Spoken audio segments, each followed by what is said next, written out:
Do you want to mention that you got a list of questions from us? And that's Yeah, absolutely. Can I answer someone tonight and some other ones are going to come written? Yeah, and even the questions we discussed tonight will still provide you guys with written responses, just for the record. Okay. I think, I appreciate, you all working on those, those are common, just so that we can have, everyone can see written responses and nobody can ever. We're going to do up here. We're going to call our meeting to order. We're going to have the planning commission call their meeting to order. We're going to have a joint session. Okay. Once we're in the joint session, so I'm going to turn the presentation over to you and you got the rest of the night. And then when you're all done, so you give it back to us and we will close out of our meetings. Well, don't, you know me, don't tell me I have the rest of the night or else we'll be here, So it's 1 a.m. I think a lot of your presentation is going to answer a lot of questions. Yeah, and I apologize for, you or have seen this, at least the beginning part of this presentation, now 4 or 5 minutes. Well, good, I'll do better on the test. Yeah, well, don't, if I can do a test, don't do that. You have an agenda? Rich. Are there, The agenda is- do you have roll, I make sure you have roll call for both Township Board and Planning Commission, and do you have public comment on there? Yep, they have to keep their own minutes, but you're gonna call, I'm gonna call them to call their meeting to order, Okay. and then it comes back to us and we start. So I got the call to order, roll call. I got the joint meeting with the PC where they're Yep. gonna log in. Then we're gonna enter back to the township and enter into presentation. where's your public comment? This is. That's all public. Oh, they gotta have a specific public I'm gonna comment do it period. public comment Right after the PC. Yeah, just as long as it's on there. All right. And there might not be any, but just so we have a public comment period and say that's, applies, it's for both the Township Board and the Planning Commission. They thought this whole thing was public comment. Do you want me to take the lead or? Just so we could say we had a public comment period. Public comment. Meeting. Yeah, And, yeah. That way, we've checked that box. and all these people might start asking questions before we ever get in. Well, you can say there's going to be a presentation, but if somebody wants to make a comment now, there's public comment, or you can put it at the end. Comment, not question, correct? Yeah, we don't have to answer, or you can put it at the end. I don't care. You just have to have a specific where this is your public comment time for the meeting. Let's do it at the end. Do it at the end. Then it doesn't get. You can do it at the end, What? the public comment. I just do that. You can do it either way. I don't care when you do it. So make sure you have it on there. I have it down there, public questions. Make a public comment. We're I not, could turn that public comment. Yes, sir. You can limit it to 3 minutes. yeah, 3 minutes. Where? Here, So we've been doing it. Is that right? What's that? Wait. Yeah, you're good. Perfect. All right. It's on. We have that recording. Yeah, it's just recording right now. Okay, yes. Yes.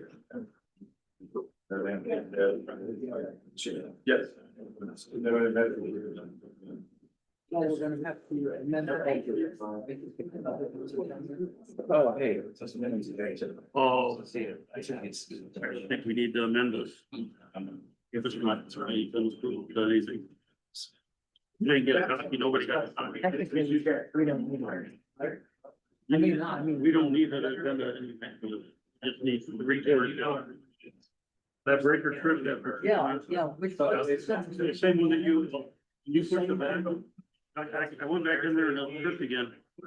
And then I thought, well, that didn't trip. Then go all the picture. I said, bring it back. Last time, so I gave it a hard reset, and then I pull it hard. I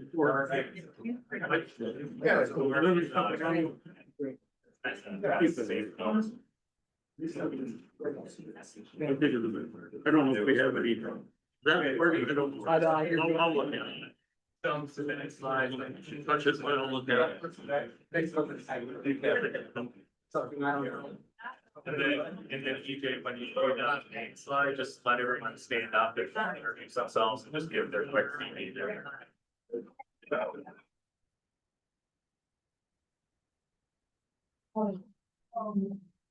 Oh, guys, the full back, set this up. Yeah. Thanks. EJ, just, be sure you get those. Okay. Make sure. Presentation.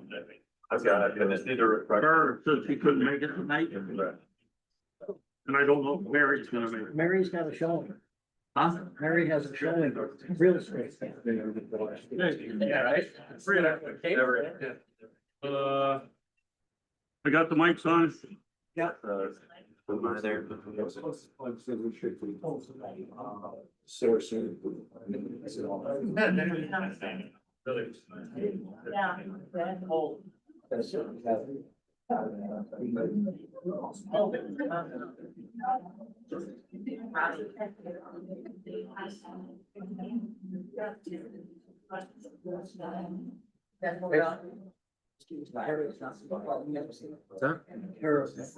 Really?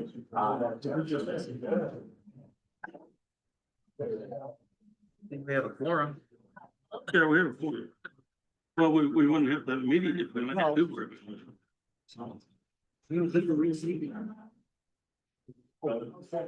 Slide over a little bit here. Yes. We're just gonna call to order, take a call, then we're gonna get the planning commission to do the same thing. And then we'll write it. Yes. Should Kate be up there? Should Kate be up there? Kate's here somewhere. Kate's sitting back there with her, Questions again, but the last time. It's up to you guys. We pass those out for people to write additional questions. you're more than welcome to run it any way you want. Okay. And it's gonna be yours in your hands and shortly.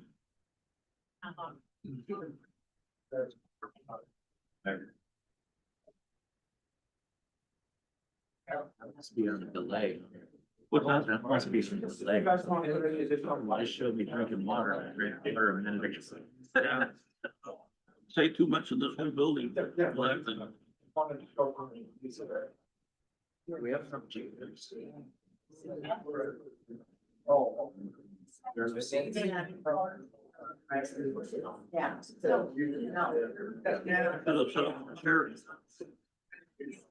You can do a few real quick. The Sunday was too loud. I think Mary's right when she said that she needed more chairs. We're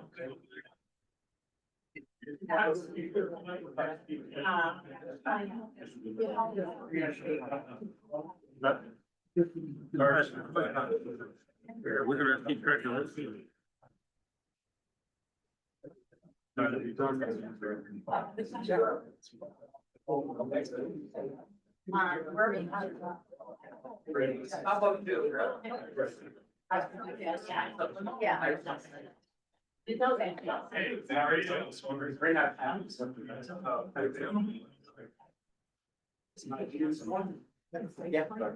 It's okay. Sixty-three.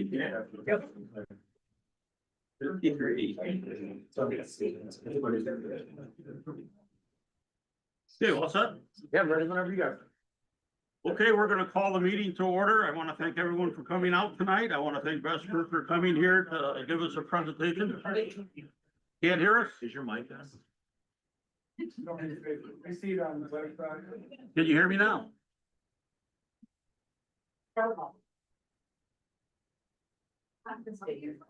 Can you hear me now? Yeah. This one? Try that. Oh, Stephanie. Better? Okay, you want me to start from the beginning? Yeah. We're gonna call the meeting to order at 6:03. I want to thank everyone for coming, VESPER, residents, planning commission is a joint meeting with us tonight, and we're glad they're here.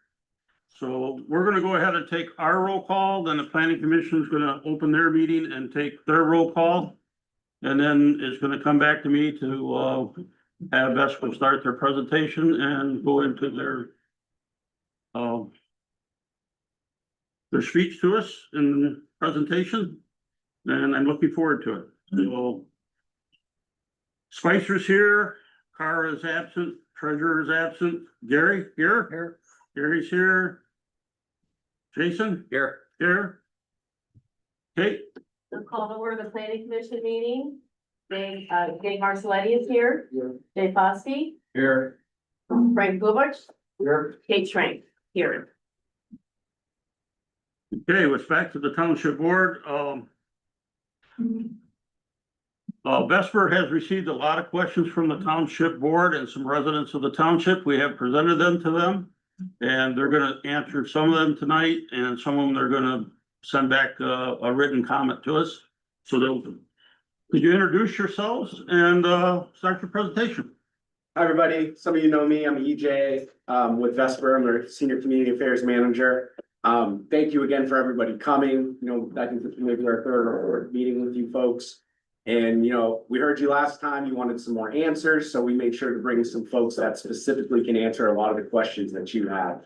So I'll go ahead and let these guys introduce themselves real quick. If you want to just turn around and introduce yourself, please. Yes, my name is Dominic. And a firm called ENV. They're answering questions related to battery safety, battery fire safety. Hello, my name is Matt Baldwin, professional wetland scientist. I work for Westwood Professional Services. We are an environmental engineering surveying environmental firm. So I'm here to answer your questions, wetland or environment. Thank you very much. Good evening, everybody. My name is Michael O'Brien, right in Michigan, and I manage a company called Code Concepts Group, where we help a lot of communities navigate fire codes and building codes as it relates to all things battery, energy storage. And we also serve on quite a few code development committees and work really a lot with a lot of the fire departments in preparing their response to those. So happy to be here. My name is Justin Holmes, from the Grand Rapids, as one of VESPER's attorneys. I'm Rich Russell, I'm the Director of Development for our East Coast. I help oversee the East Coast portfolio of projects for VESPER. Hello, my name is Brian Hopkinson. I'm a senior associate on the development team at VESPER, specializing in projects in the Midwest and on the Eastern Seaboard.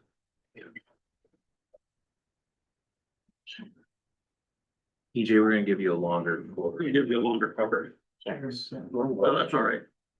Once you're comfortable. Awesome. All right.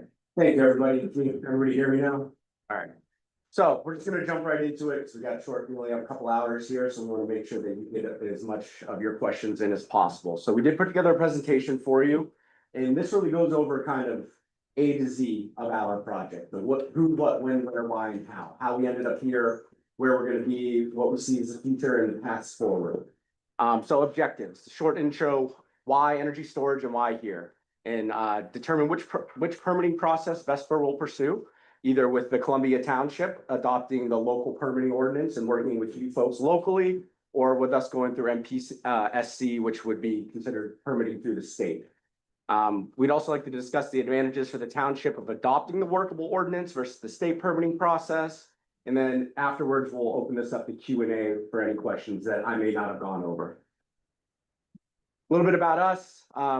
We've talked about this a little before, so I won't do too much. VESPER Energy, we're based out of Dallas, Texas. We have about 49 projects in development across the country. We're a utility scale solar and storage developer, so we work on both projects. Think of 100 megawatts or bigger. That's kind of our forte. We have 4 projects right now in development in Michigan. 3 are standalone battery projects. The other 2 are located in Otsego County, Livingston Township, and Groveland Township in Oakland County, just outside of Detroit. Right.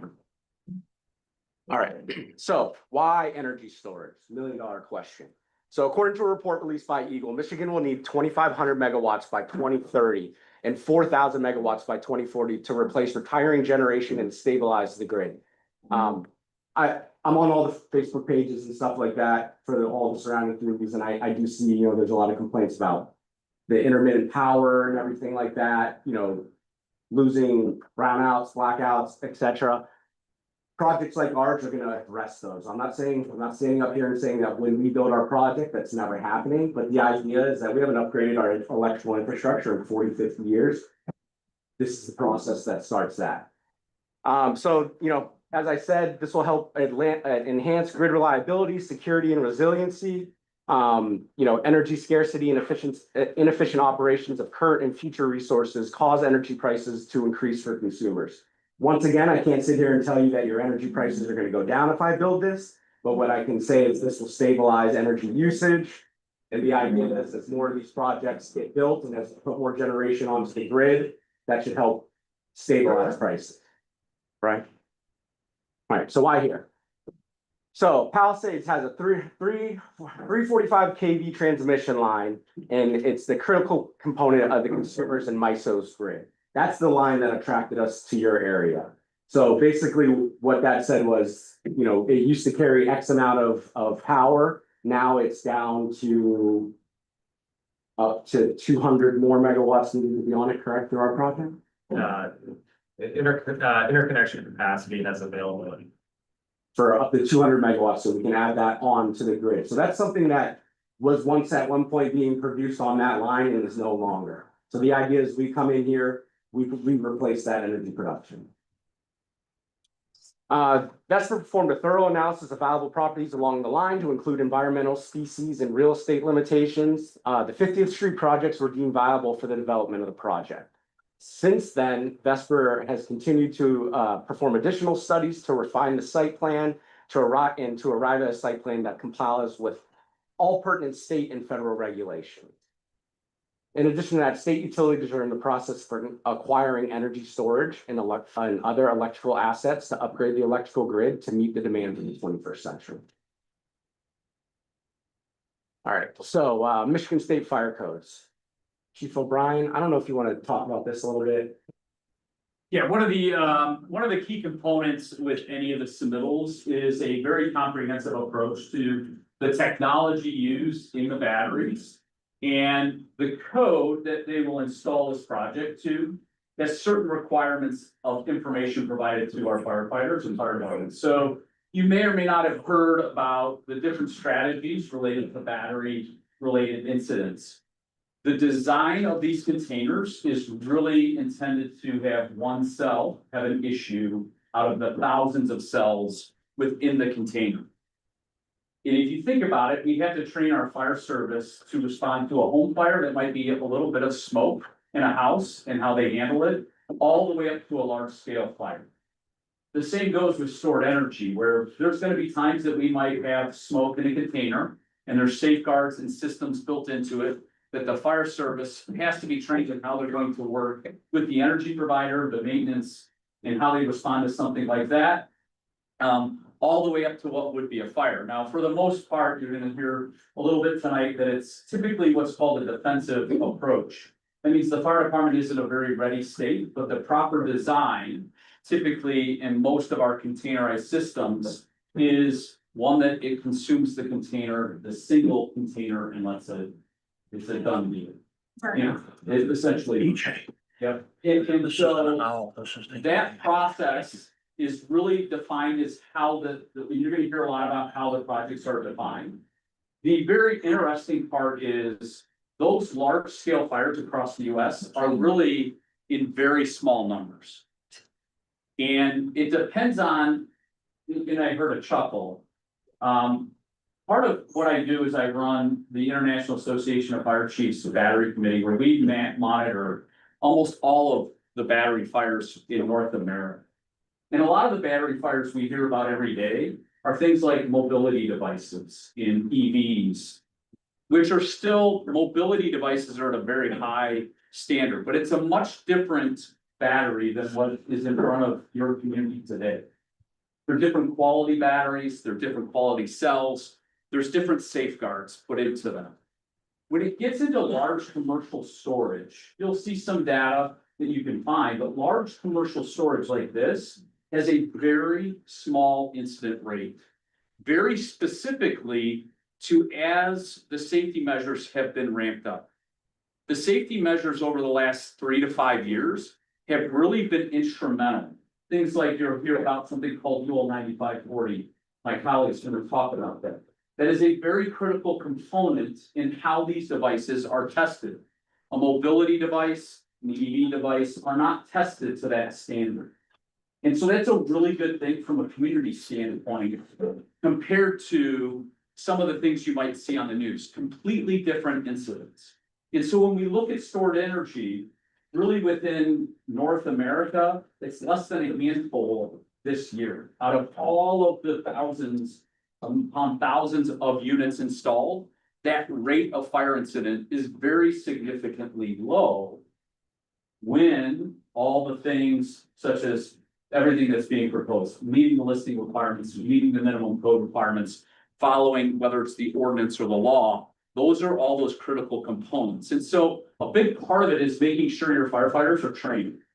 And we should be doing that all across on everything. And so that's really on VESPER to make sure that that training happens to all of the firefighters as this project develops. And you can see to the first point, And as Rich was just gonna say, very first point, at our cost, Vesper will provide training and ad hoc training for your township and for your first responders. And that means, you know, a couple years down the road, you get a new person in, they need training, that's gonna be on us and everything. What do you do, there's not a fire department within 5-6 miles of that. We're gonna hold questions until the end, sir, if you would just. We gotta let them get through their presentation. Thank you. We'll have plenty of time for questions, guys. We left a good amount, and I'll promise to answer those for you. In addition to that, you know, as we said, the training will be available. We'll be bringing in specialists like Chief O'Brien to work with the local fire departments and first responders to ensure that you all have a safety plan. That'll be filed with the township and the county before we ever do anything as well. So that plan is, you know, well-known and vetted before construction starts, right? All right, so pass. What we wanted to do is kind of paint a picture of how long we've been developing this project and kind of the steps that we've taken since we've been here. I think a lot of folks, you know, maybe think we've only been out here 1 or 2 times, or maybe it's just been a little sporadic. But as you can see, our very first in-person meeting that we really kind of had out here was back in September of 2023. That was when we first came out here and we met with Supervisor Spicer. And I believe then at the time, Beth, who was the administrator out here, we described the project, you know, we started talking about an ordinance and really went from there. As you see, we've October 23, we followed up to present to the planning commission, but we did end up, I believe, the planning commission had to reschedule, so we ended up coming back out there in November of 23. That was our first kind of public presentation to everybody, was in November 2023. I recognize a lot of faces from that meeting.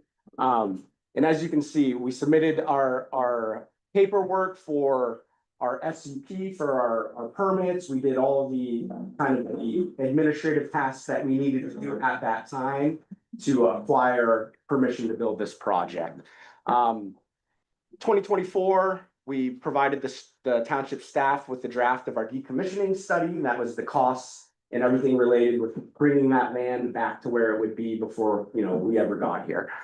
In addition to that, in June 2024, we came back and we presented to the planning commission again. And then at the request of the planning commission, we hosted an open house in August of 2024. So it's pretty consistent a year ago this month. In October, we attended another planning commission meeting of that year. We answered questions. We had a little hiatus there, holidays kind of gone the way for everybody. And then we came back in February 2025. After kind of months of trying to see where we were at with the local ordinance, that was going to be moving forward. You know, we kind of notified the township that we were going to be exploring the path through the MSPC, sorry, MSPC, NPSC, yeah, sorry, a lot of acronyms in this business, so I apologize. So February 25, that was our kind of our formal notice. And then in March, we met with the chief executive officer, who is Ken, in your legal representation as well. And, you know, kind of explained to them this was the path that we wanted to go ahead and move forward with. And through that, we got through some discussions, and there was a little bit of opening there that maybe there would be a path locally. There's still more questions. You know, so we're here now to try to finally see if there's a path forward for us to do this locally with you folks, answer all of your questions and ensure that on our end, at least, you know, we feel like we checked all the boxes to make sure you had all the information available. So that's kind of where we are right now. All right, so as of now, Vesper and Columbia Township have been unable to compromise on ordinance. Vesper believes that the current ordinance is unworkable and results in a project that does not utilize best practices for energy storage. Further, the current ordinance does not implement energy storage specific safety requirements or Columbia Township provisions, and instead uses languages and standards more applicable to solar projects. Vesper's workable ordinance was initially developed in concert with the township, but was tabled in favor of the new adopted ordinance. So the one that we did work with the township on was something that was kind of agreed upon, everybody at that time. This is doable on our end. We could build a project, and this was, you know, this was something that they would consider on the local end. Since then, I believe you guys have your new district overlay and everything, and it just doesn't work with our project. There's actually probably a little bit more hurdles in place and not as environmentally safe project in that area as there would be in our parking now. So the future, what does that mean? We have two paths here. So the first path is Vesper and Columbia Township. We hammer out that workable ordinance, and we do this locally, working with you to ensure that we get as much of your input on this project as possible. What that would mean for you is an additional $1 million for the renewable energy credit communities grant through Eagle. So your township will be available for that, for permitting us locally. And then the second path would be, you know, we aren't able to come to an agreement locally, and then we would just proceed through the state route. And, you know, we'll still develop a good project and everything, but it just there'll be a little bit less coordination locally than there would be if we could do a local path. Yes. Right. You're going ahead. Yeah. So this is the proposed site plan if we were to go through the state route. It's gonna be hard to kind of see the major differences, but the biggest difference here would be setbacks and boundaries. Rich? This presentation will be publicly provided to the township, so they can post it publicly so you can review it. I understand, you know, actually, we've been permitting this project so long that my eyes have gradually declined. So if you can't see it, I'm also in your same position. We will provide it, and then you can review it in more detail. I think we've heard enough. We have questions and answers now. Let him finish. Well, I think these might answer some questions. If you just let me get through this, not much more here. Basically though, if you guys want me to cut to the chase, the scenario is this. If we go through the state, there's less setbacks, there's less input locally from you folks. We're not required to do as much visible screening, things of that nature, as we would be if we worked on a local path with you. Through the local ordinance, we've agreed to much larger setbacks. We've agreed to, Rich, I don't know if there's anything else specifically in there. So the setbacks from the boundaries are 2x what they would what the state requires. Can you speak up? Or can you tell me some like things? Yeah, absolutely. So the NPSC has a set of requirements that site plans must comply with. So under NPSC requirements, this is a compliant site plan with NPSC requirements. So you're seeing 50-foot setbacks off of the major roads, 300-foot setbacks off of residences from the outer wall of the residence.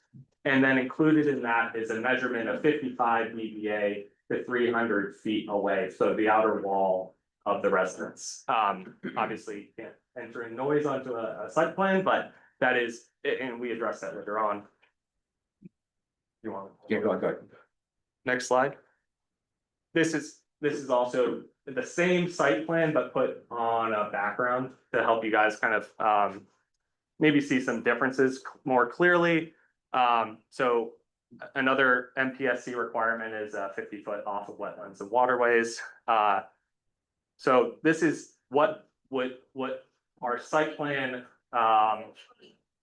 yes. 50 feet from a wetland? 50. I just want to make sure I'm hearing you right. It's only 50 feet. The NPSC requirements are 50 feet from a wetland. Want to make sure I heard that it was that close. And these are, the NPSC requirements are publicly posted if you guys want to go look. So if you turn to the next one. What we are proposing is a setback of 100 feet minimum from the non-participating property lines under the workable ordinance. So 2x the requirements. That would also, our vegetative buffer along the roadway would be increased too, because we would be following the workable ordinance requirements. Additionally, and we kind of go into this a little bit more, the setbacks from local residences would be further away. So, you know, that's helpful for sound, visual impacts, etc. So that is one of the advantages of a workable ordinance, and that's why we think that the workable ordinance, in addition to the Eagle Grant, is a preferable way for the community to go. Finish that. Okay. And then again, just with a background, so you guys can more easily see this. You can also see a stormwater basin, etc., for any water runoff that would be incurred by building a facility there. Can you go back to that real quick, Brian? Yeah. I do want to point out one thing based on this map. If you see, there's a couple different parcels here. Originally, I'll do it in a second. Originally, when we first came here in 2023, we were over here in this property. At the request of Ken in the planning commission, we went across the street and we talked to the neighbors about acquiring their property so that we can increase our setbacks. So, you know, I'm pointing that out to say that we've been trying to do our best to work with the township to get to a place where everybody is as happy as possible. So we've added this over here and as well. I understand. What? No, We're gonna. no questions. Question No and questions answer. right now. What? One quick point that is really critical to understand, the difference between the Creo and the 50th Street location is that the 50th Street location has had a litany of environmental and engineering studies conducted on it, whereas the Creo area, to the best of my knowledge, has no studies conducted. Is that correct? No studies conducted. And you can't, the township hasn't conducted any studies and VESPER hasn't conducted any studies. The reason for that is that it's private property. And if the township doesn't have the right to conduct studies on it and VESPER doesn't have the right to conduct studies on it, then there will be no studies on the Creo. That is a critical difference between the 50th Street locations and the abundance of the due diligence that's been conducted in the proposed Creo area.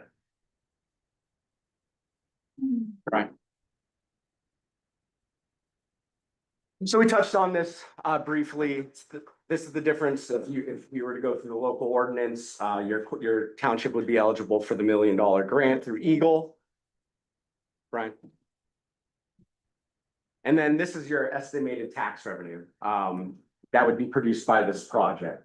As you can see up here, year one, your township would be eligible for $686,985. So, you know, I do know that there's been some talks lately about, you know, issues with taxes. That's a pretty large chunk of revenue right there. And as you can see, we do have some depreciation decline, but in year 20, you'll still be collecting $118,798. And that's just local taxes. That's not in addition to any community benefit agreements or anything else. Can we go back 2 slides? This is the very important slide. Yeah. The requirements of the work ordinance versus the MPSC. Do you want to touch on this one? Yeah. So I kind of discussed this while we were looking at the site plan, and I understand this is small writing. Again, we'll be providing this publicly. These are complicated stuff. Excuse me? Provided. We'll provide a PDF to the township and then you can request it. FOIA request or will it just available? You can just request it from that. Email it to you if you want. We'll put it on the website. And this meeting is all publicly recorded too. So state requirements for noise, just to kind of compare them. So 65 dBA at the property line, excuse me, a workable ordinance, we would comply with 65 dBA at the property line, which is 100 feet away. The difference is the state requires 55 dBA, but at 300 feet away. So that is a very clear difference, and our facility will likely have to incur noise dampening, systems to kind of, lessen the noise to comply with that, which is an expense to the project. Under the MPSC path, while we can still pursue that, it wouldn't be, our project would comply without those, kind of additions. Setbacks, like I mentioned, 100 feet versus 50 feet, to the, non-participating property line. Decommissioning is substantially similar. So under both plans, we would opt for a decommissioning bond to be 100% of the estimated cost before the full commercial operation. And then the state process has several kind of jump up scenarios, but basically essentially at the end, before the project can become fully commercially operational, you have to provide 100% decommissioning bond. What does that take care of? In case there's an issue, that the facility would have money set aside to remove the facility at VESPER's cost. Safety, as Chief O'Brien mentioned, NFPA 855 is state law. So, you know, under either scenario, we have to comply with that. And that is an incredible thing that the state of Michigan has done. I think they're only the 7th or 8th state in the country to have that law. And so we are really blessed in the state to have forward-thinking legislators to put that in. What does that include? That includes an emergency response plan that would be done with the fire department, hazard mitigation analysis, which Dr. Kellenberger can go into further detail, an operation and maintenance manual, a final emergency response plan, and annual training for the fire department at VESPER's cost. All of those are also included in the state requirements. The key to the workable ordinance is we would complete those during a building permit application, whereas under the state scenario, we would have those as a part of our MPSC application. Roads, proposed haul route and report reconstruction. So what we would do is we would hire an engineering firm. Westwood Engineering is a great firm at doing this. They take videos of the roads before construction starts. And then they take the video of the road after construction, and they identify any damage that has occurred due to the construction of the facility. VESPER would pay for those, any damage at our own cost. The road under the MPSC path, the road agreement with the county road agency would reimburse for any repair and restoration of county roads. So very similar. Building permit. Building permits are actually not required for facilities like this in the state of Michigan. Under the workable ordinance, we would actually do a building permit, which is a very critical component. Vegetative landscaping. Our proposed screening is of significant depth, 20 to 30 feet, and includes a vegetation establishment and management plan. Unused parcels could be used for native planting, native plants and any tree plantings. Under the MPSC scenario, we would just follow the state requirements. And then final design is for the same thing for both. And then fencing, same thing for both. We'll follow national electric code. So there are already existing codes on the book that we have to comply with state and federal laws. You know, not to go too deep into the Constitution, but we have to comply with federal codes because the Commerce Clause. So it's not like we can bypass federal laws. And these are, in some instances, federal codes, federal laws are applicable to these facilities. Next. All right, so here are your anticipated tax benefits over the next 20 years, assuming we build this project. Columbia Township would receive $5.5 million, Van Buren School District, 4.8, Van Buren County, 6.3, Bangor, 3.15. And then personal property taxes, 19.3 million, real estate taxes, 470,000. 460. Or 460, I'm sorry, I don't know where I got 460 from. But essentially you see 5.5, that's the number for your township. That's the amount of money that would be coming directly here to this building. And then also, obviously, the school district and the county as well would be receiving money for any of the parents to pay, right? All right, and then just gonna kind of break down the difference here from a financial side. If you were to go through a local permitting path with us, Columbia Township would receive $5.5 million in taxes. That's the same at the state level. You'd receive a community benefit agreement of $2 million total. That's the same at the state level. We've increased our county host agreement from a mandatory $400,000 if we were to go through the state level. We've added an extra $200,000 if we can go locally with you folks. So that brings up your total, and then you would add the Eagle grant of $1 million. So you can see right there, there's basically a $1.2 million difference between whether we permit this locally or through the state. And then this is where you all wanted to be, so. Do you guys have a certain way you want to do this? You want me to just open it up? You can go ahead and open it up to public comment. Oh, you want to do this? Go there. Do you want to answer these first? Just want to, these were provided as questions to us by local citizens, so. Almost verbatim, the question that we are answering is the exact question that we were asked. So there's no hiding, you know, maybe I can change the word or two just to like clarify the exact pertinent code. But these are substantially similar to what we were asked. So some of you submitted these questions. We're gonna knock these out real quick and then we'll get into your Q&A, okay? So is there an electrical power benefit to our township? Yes, the asset helps firm up consumers' energy's grid and lowers costs. Consumers' energy serves the township in enhancing the utility's capabilities, in turn enhances its customers' ability to have safe, reliable, and reasonably priced power. Building energy projects prevents energy scarcity, which will result in higher power prices for the township's citizens. If you don't build energy projects and demand increases, you'll have seen an increase in costs on your electric bills.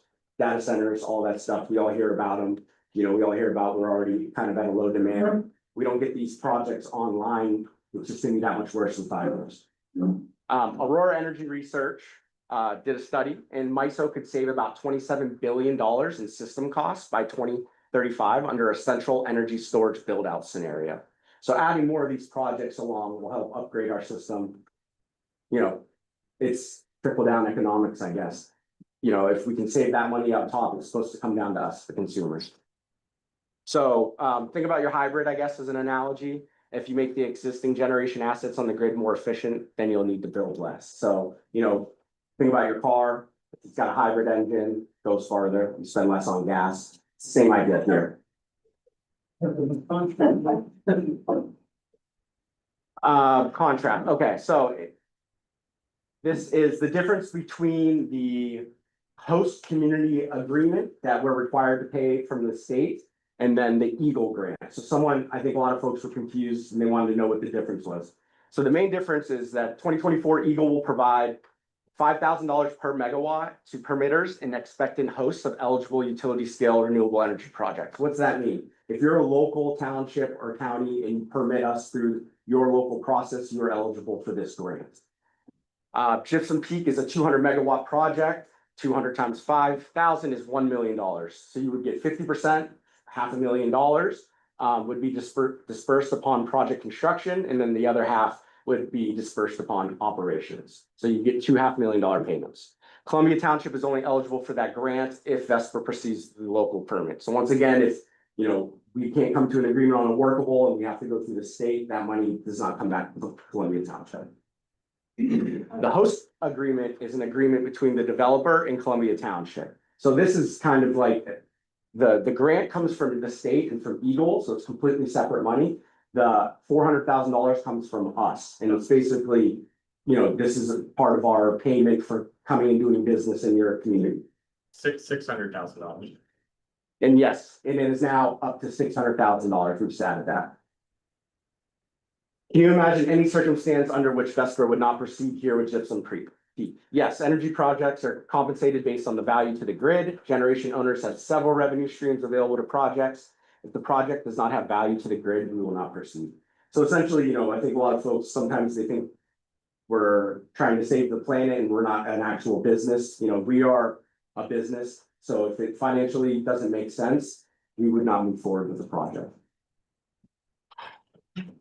Why have you rejected the township's proposed overlay district? So we touched on this a little bit, but I'll go over this. The concept of placing a project in the overlay district presupposes that the private landowners who own the property within the overlay district want their land to be used for a facility. Further, the overlay district was established without the township conducting due diligence on the property or speaking with the principal landowners. So from the landowners we spoke to, that are now sitting in this proposed district, they were never contacted or told that their land was now part of this district. In contrast, Vesper's approach is to work with private landowners to arrive at an agreement that works for both parties. Vesper's landowners utilize their property rights to enter into contracts on their own volition, and Vesper has conducted significant environmental and engineering work on the existing properties to determine the viability and development at that current location. So, you know, I think there's a major difference there is we've spoken to the neighbors of surrounding, heard their concerns, and you know, we've been able to come to a good place with them. I don't know if that's the case with the overlay district at this time, at least not on our end. Okay, please confirm the maximum noise level and lighting level. The workable ordinance language reads, the system may not generate a maximum sound in excess of 65 average hourly decibels as measured at the property line. Decibel modeling shall use the A-weighted scale designed by the American National Standards Institute. The Planning Commission and or Township Board may require the applicant to provide a sound study as part of the special land use review process. According to research, 65 dBA aligns with the current noise ordinance and maintains that already existing standards in place that every citizen and business must comply with Columbia Township. So the workable ordinance that Vesper has proposed includes dark light solutions as well. Please commit to a decommissioning bond, whether permitted locally or via state. So I think this is asking whether we would commit to a bond regardless of which path we take. And the answer is yes. We've committed to this and provided the township with a decommissioning study. We did that back in 2023, something that we do as a standard for all of our projects across the country. Vesper will decommission the project in accordance with the state law, and a decommissioning plan is required under the local workable ordinance that we worked with the township to develop. And private landowner agreements include additional requirements for decommissioning the project. So there's a lot of legal kind of language that requires us from a landowner perspective, from a business perspective, from a township perspective, to have decommissioning addressed. And that's one of the biggest questions we get, and I wouldn't let these guys stick me up here in front of you without having an answer to that. So please commit to making nearby property owners whole if they experience a drop in property value due to your location. So just to touch on that, most nearby property owners, structures within 300 feet are engaged in private agreements and have been outspoken in their support for the project. So that would be, I think you guys saw the map. There were 4 parcels, I believe, on that, or 5 total parcels on that map. 4 of those parcels are participants in our project, with the 5th who's not supportive of the project. Please describe the environmental studies that you have done for both 50th Street location versus the overlay location. So this is, we're getting back to talking about the CREO versus the workable ordinance. And as Rich had said, we've done a litany of environmental tests on that 50th Street property. The overlay district has not had any environmental or engineering field studies conducted by Vesper. This is due to Vesper not having the right to perform environmental due diligence. That's because it's owned by other folks and they don't want us on their land. The 50th Street location studies include phase 1 ESA, investigate potential environmental liabilities associated with a property. This was free of significant hazards. A critical issues analysis.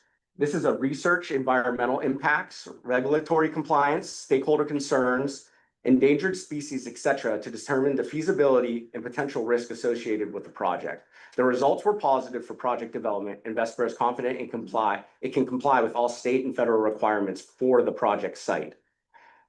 We did a geotechnical study, and this is a study of how soil and rock interact with the engineered structures. We also did a field wetland delineation, mapping of the boundaries of the wetland area by assessing vegetation, soil, and hydrology. I know that's a big concern up here for you folks. And so the 50th Street location has had that work done on it versus the other project has not. So we don't know what kind of wetlands are over there. Alta survey. So this is a land survey and topographical analysis. Floodplain analysis. Consultant reviewed the FEMA flood insurance rate map, which confirmed that the site does not lie within a flood hazard area. Current understanding is that no portions of the site fall within 100 or 500 year floodplains. And then we did a critical habitats. There were no critical habitats identified at that site. I just want to hit this point again and again and again. You, when we select sites, we select. When we select sites, we look at one very high level analysis software that helps us understand publicly available information. But then we conduct intensive due diligence on these sites. And so, you know, you can point at something on the map and that's fine, but until it actually has field studies conducted on it, nobody knows whether it's actually viable for development or not. And so, you know, we have made site plan changes since we first, first kind of entered into this project development. And those are all in response to limitations that building a site there would be out of accordance with state and federal law. Changes to site plans are a natural part of the development process. It means that the developer is taking a responsive and responsible view of what actually is allowed to be built within an area. If you don't have changes to your site plan, you're probably missing something. And so we are constantly editing our site plan whenever we get new data, new inputs that, you know, change how we kind of view the site.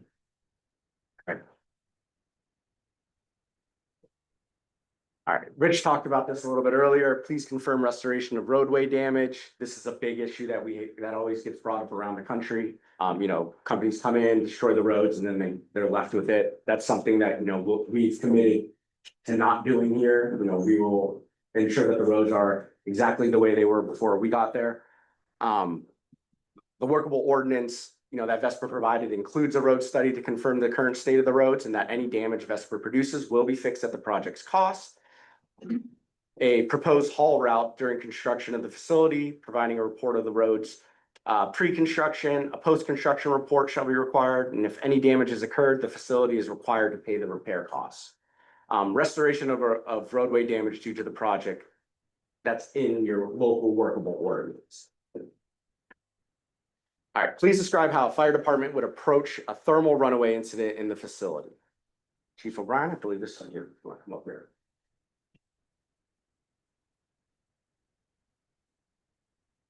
Yes, so this is a tough question. The first part in thermal runaway is a pretty complex issue, but at a very small level is the system design is intended that if one cell fails, it doesn't propagate to the next. So propagation means it'd be that domino effect cell to cell. Now, the difference is they actually, the manufacturer of the units actually has to pass that in a test. And it has to be repeatable in what's called their listing. So your microwave, your light bulbs have that UL stamp on them. And that means something to most of us when we buy something. In this case, with stored energy, that domino effect has to be proven as part of that overall listing. So thermal runaway, although complex, on the very small level, one cell going, the system is intended to design to shift energy, cool, address as part of the engineering to stop thermal runaway. Now, just like any of our buildings, we can have catastrophic failures. This is the only thing within our building and fire codes that I know of that we force the manufacturers to do something called a large scale fire test. So it's one of the few products that ends up in our built environment that has testing for very small fires all the way to large scale fires. And that dictates our spacing. It dictates container to container spacing. And basically it is on the manufacturer to prove that it won't cascade past those containers. And so we've been pretty successful with the large scale fire testing. Now, how we teach the fire department, this is something I think I've trained about 1,000 responders here in Michigan. And probably a lot more than that within the country on this topic. And so we really try to say, look, how they respond, first, we've got to give them a lot of the information you've learned today. We have to give them a lot of information on what they're dealing with.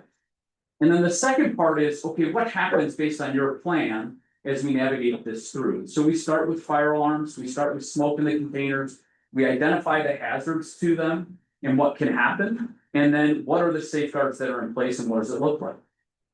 When we get to some of the large scale fires, if it gets to that.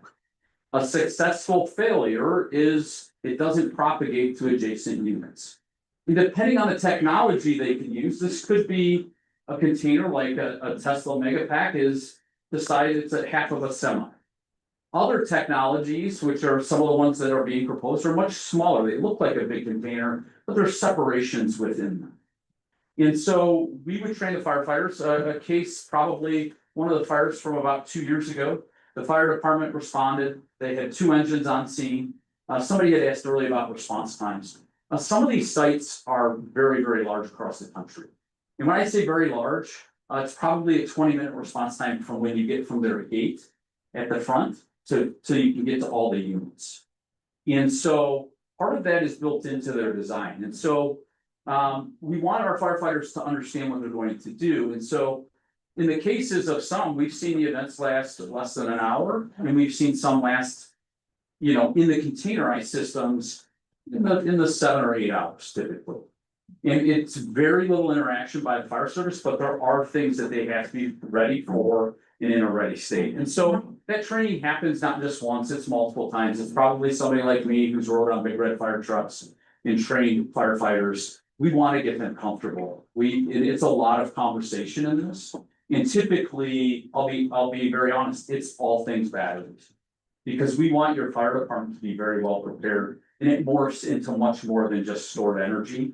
And because there's probably somebody's home in the township that has stored energy. And we want our firefighters to be safe, we want them to be prepared, and it takes some time just to talk through all those. So it's a very, thermal runaway is a very unique phenomenon, but it's something that the fire service across this country have pushed the manufacturers into a very, very high level of safety. And that is one of the things, a lot of the things that have happened over time, we have jumped full in to learn from them. We wanted to learn, and so boxes that are being designed today are drastically different than those that were installed in 2019. In 2019 till now is not that long.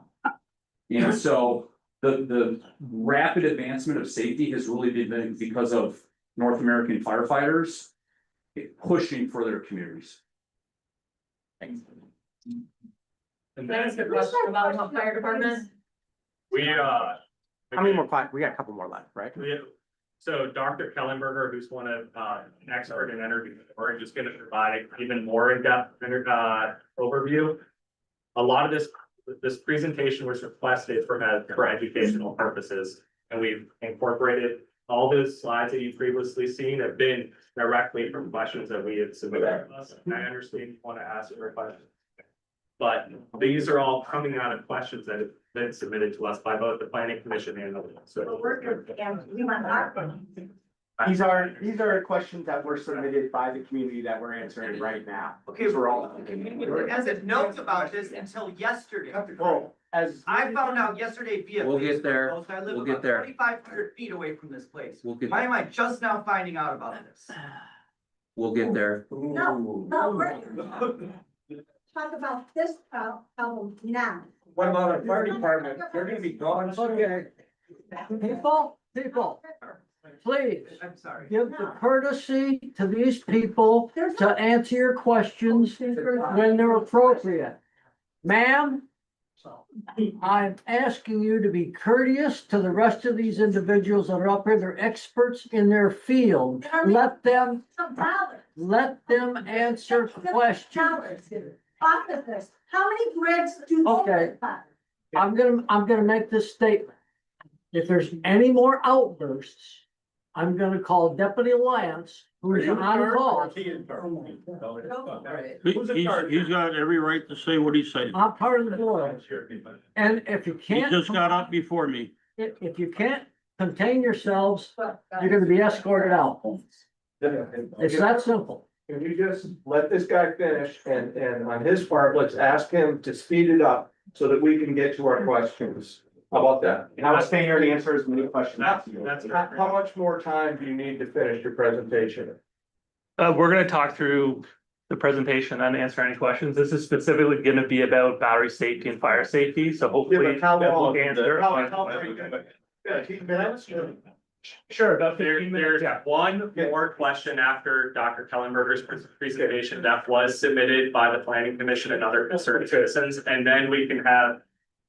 Let's Yeah. call it, let's try to aim for 7:10. That would leave 50 minutes of our time allotted for open questions. And just speed it up a little if you can, knowing that they're anxious to talk. Okay, good compromise. I'm doing right now. You know, Okay, hey folks, as Vesper mentioned, my name is Dr. Mark Kellenberger. I work for a company called DNV. We are an independent engineering firm. Our US headquarters is in Katy, Texas, just outside of Houston. A little bit about my experience and why I'm here talking to you guys about this right now. I'm a senior safety consultant, have more than 15 years of experience working with fire, explosion, and energy storage systems. We can go to the next slide. So what I'm going to try to answer right here, right now for you guys are a number of kind of frequently asked questions that I often get about energy storage systems and battery safety. So primarily that'll be, what is an energy storage system? What are the risks associated with it? What are the environmental and health risks associated with it? How do sites plan for emergencies? How is a fire incident approached? Are the rules in place to ensure these sites are built safely? And how are these batteries tested for safety? So first of all, quickly, what is an energy storage system? So if you guys think of the battery cells that are in your TV remote, and you imagine those being multiplied by thousands or hundreds of thousands of times. That's what makes up an energy storage system. So we have the battery cells, we have cooling systems within these enclosures that they're stored in as well. There's all kinds of safety features, monitoring systems that look at the batteries and how they're being operated. And then there's advanced control systems that control when the battery charges, when the battery lets out energy. That is then connected to what we call a power conversion system. As the grid is AC power, the batteries are DC power. So we have a power conversion system that will switch between the two to send power back out to the grid and absorb power from the grid. Next one. So just on some nomenclature, so a battery cell, that's the thing that's typically in your TV remote. In an energy storage system, many cells are packed together into what's called a module. And then many of these modules are then loaded into racks, which you can think of just as a shelf to contain battery modules. And then there's many of these racks inside each energy storage unit or container. So you can think of a unit or a container as like a semi-trailer or a 20-foot shipping container. Yeah. So what are we using batteries for? So as I said, multiple units or containers are connected together in various configurations. And the idea is to maximize the efficiency and performance to be able to absorb power and send power back up to the grid. And often batteries are integrated with other power generators, such as wind and solar, to be able to increase the efficiency of those systems. So first of all, what are the safety risks associated with battery energy storage systems? So as Chief O'Brien touched on, primarily the safety concern is the risk of thermal runaway. So this is a condition where a battery cell overheats and triggers a chain reaction that can lead to fire or an explosion of the system. So this is a rare phenomenon, but it is taken very seriously by manufacturers, operators, and emergency responders, because the ultimate worst case scenario is a large fire. So as I said, modern BESS systems are equipped with advanced management systems that continuously monitor the temperature, voltage, and detect any anomalies in the operating system. So it's not like they're just sitting there operating on their own. There's advanced control systems, and there are real live people that are watching these systems operate in control rooms. And the systems, I said, are designed to detect signs of failure and automatically isolate or shut themselves down. So touching on any environmental or health risks. So there are environmental or health risks associated with the battery fire, as there are with any fires. So the two of most concern are smoke plume and potential water runoff. So during normal operation, the battery will produce no emissions. The systems are designed with spill containment and ventilation to handle any fault condition. In the rare event of a fire, emissions may include toxic gases such as hydrogen fluoride. Although studies show that the toxicity is comparable to that of a common house fire. So in a battery storage system, there's many plastics and wire insulations, and it's the same in most residential houses. They have many of the same components, so you get many of the same gases that come off those fires. And prior to the building of most energy storage sites, a smoke plume analysis is done. So that is a computer model that determines, or that models if a battery catches on fire based on historical weather conditions of the area, where is that smoke plume likely to travel? And at what concentrations will the gases in that plume be? So that's something that VESPER will do for the site or has already conducted for the site. And in the case of a fire, modern firefighting guidance is don't put water on fire, let it self-consume. Water is used to cool adjacent equipment on the fire. Yep, you can go next one. So again, just talking about kind of the worst case scenario, what is thermal runaway? So thermal runaway is a phenomenon where the battery chemistry heats up to a point where it then begins to self-heat. And this is a cycle that continues until a battery will catch on fire. The next one.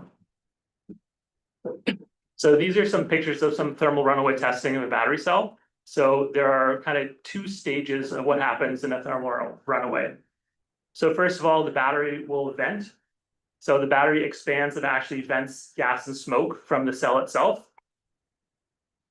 And when the battery actually enters thermal runaway is when the gas from the battery venting can ignite and can cause the cell internals to burn. Are the fumes smoke more dangerous than the plastics on wiring and such? I believe it is. Some of the constituents of the battery smoke is the same that's in the plastics. And more so. There are different components, yes. I've got cells galore, so I do not have several blow ups.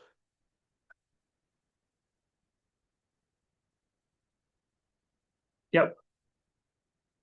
So in terms of the battery storage systems, what kind of layers are in place to ensure battery safety? So as I said, right around the battery, we have a battery management system that's looking to see and continuously monitoring the condition of the battery cells themselves. Beyond that, the systems have fire detection systems. So these can be anything from smoke detectors, heat detectors within the energy storage enclosure itself. Many batteries also have fire suppression systems and explosion prevention systems. So as I said, when the batteries begin to fail, they do vent gas. That gas is flammable, so the systems are designed to handle that vent gas in the event of a cell failure. Where's it venting? It vents it out of the enclosure. Then where does it go? To your neighbor? Where's the wind carrier? It disperses in the atmosphere, just like any fire, just like your car exhaust does. No. So in terms of energy storage safety codes, what are the guardrails in place to ensure projects are built safely? So as Chief O'Brien talked about, UL standards, so that's Underwriters Laboratories. UL develops and tests a number of different standards for energy storage safety. So they test different components of the cells, different system level components of the energy storage system itself, as well as the National Fire Protection Association. So you heard talking about NFPA 855. So that's the standard for installation of energy storage systems, and that's the code that governs most of the safety and installation requirements for projects like this. Also, the International Code Council develops the International Fire Code, and they adopt specific energy storage safety standards in there as well. So in terms of the code landscape for the systems themselves, first layer is you have your local fire code. So that's the first thing that's going to have to be adhered to. There are also standards for transportation and moving of the batteries prior to them being installed in the system. And then there's a number of UL standards. UL 1973 looks at cells and modules. And as was talked about previously, UL 9540 and UL 9540A are the two main standards that look at thermal runaway and system level performance. So UL 9540A is a series of thermal runaway tests where a battery cell or multiple cells are deliberately forced into failure. And measurements are taken, the off gas of the batteries is measured, quantified. And a lot of those results go into modeling studies that get done. So I talked about the plume studies, a lot of the gas analysis that happens in the UL 9548 tests. Those go as feed into the simulation studies. NFPA has a number of standards as well, the main one being NFPA 855 for the installation of the storage systems themselves. And this is just kind of an overlay of how all these standards fit together with the different components within the system, the energy storage system products themselves, and the installation at the site level. So I think we can skip this slide. Again, you guys can review this at your own time. sure, yeah. Same thing with this. I want people to understand this. So 2024, ENB did an assessment of energy storage system failures to try to quantify the frequency of how often large storage projects catch on fire. And I think the best way to kind of display the frequency of energy storage system failures is to compare it to common things that folks are more familiar with. So in this table here, what I'm showing is kind of common risks and putting them in perspective of how often they typically occur. So at the top there, we can see some pretty risky things, that is rock climbing, smoking, heart disease. Those are kind of 1 in 1,000 kind of fatal events. Accidents at home, traffic, and then below that, less risky than driving traffic for approximately 10 hours a week are lithium-ion energy storage systems. So that's about between 1 in 100,000 and 1 in a million chance of a catastrophic failure of an energy storage system site. So not quite as rare as getting hit by lightning, but certainly more rare than getting into a traffic accident. Want to touch quickly on large scale fire testing as well. Chief O'Brien talked about the kind of rigorous testing that these systems undergo. So what I do at DNV is I lead our large scale fire testing group. And these fire tests deliberately set entire energy storage system containers on fire to see how they behave in an extreme failure event. So typically you take 4 energy storage containers, you set them up at the minimum manufacturer recommended spacing. So that's typically how a site would be designed. And one of the containers is deliberately lit on fire, so the entire container burns. And the idea is that we're looking to see if the fire propagates to the containers next to it. Because the idea is if we isolate the fire from spreading, it can minimize the loss and the risk. One key point, that is a worst case scenario test. Yep, So we test these systems to the worst case scenario possible. so when I light one of these tests up, I'm taking 4 oven element heaters and sticking them in the battery, and then cranking about 12,000 watts of heat into the battery to deliberately catch it on fire. What size is the container? It's a 20-foot container, 20 feet long by about 10 feet tall, by about 8 feet deep. Shipping container. Hey, Yeah. let's go straight to, the question, actually the last slide, let's just go to the last question. And again, you guys can reach out to us for more, if you have further questions. Again, we're gonna be submitting written responses to the township regarding, questions submitted to us by the planning commission. And how many containers are on site? I have that as a question and I'm gonna answer it, just after this slide, so then. I'll beat that, 7:12, 7:10. And I'll be really fast. So, my name is Matt Baldrick. I'm the wetland manager, environmental lead for Westwood. And the question I'm gonna address is, that the question was asked is, why is there an environmental assessment done, like a federal EA, which is environmental assessment, or a federal EIS, which is an environmental impact statement? And the reason for that is the studies have shown there's no issues that would trigger one. And the other thing is that in order to do a federal review like this, there has to be what's called a federal nexus or a federal trigger. And that means there has to be federal involvement in the project. So either it's on federal property, like if we were developing on BLM land, we would be doing this. Or if there was a need for a federal permit. So if we had wetland impacts and we needed a Corps of Engineers permit, that would trigger this review under the NEPA, which is the National Environmental Policy Act. So if there was a federal trigger, it would be done. If there's not a federal trigger, it won't be done. Because you need a federal agency involved to lead that and to be like the reciprocant agent of it, and we don't have that in this case. So there's no wetland impacts proposed.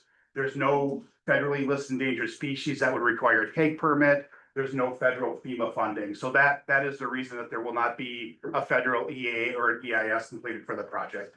And should any of those items change, then we'll be required by federal law to conduct those studies. Yep. Why is there no wetland? That's ecosystem connected to 17 lakes and Black River and Lake. So, yep, so there was a wetland delineation completed for the property.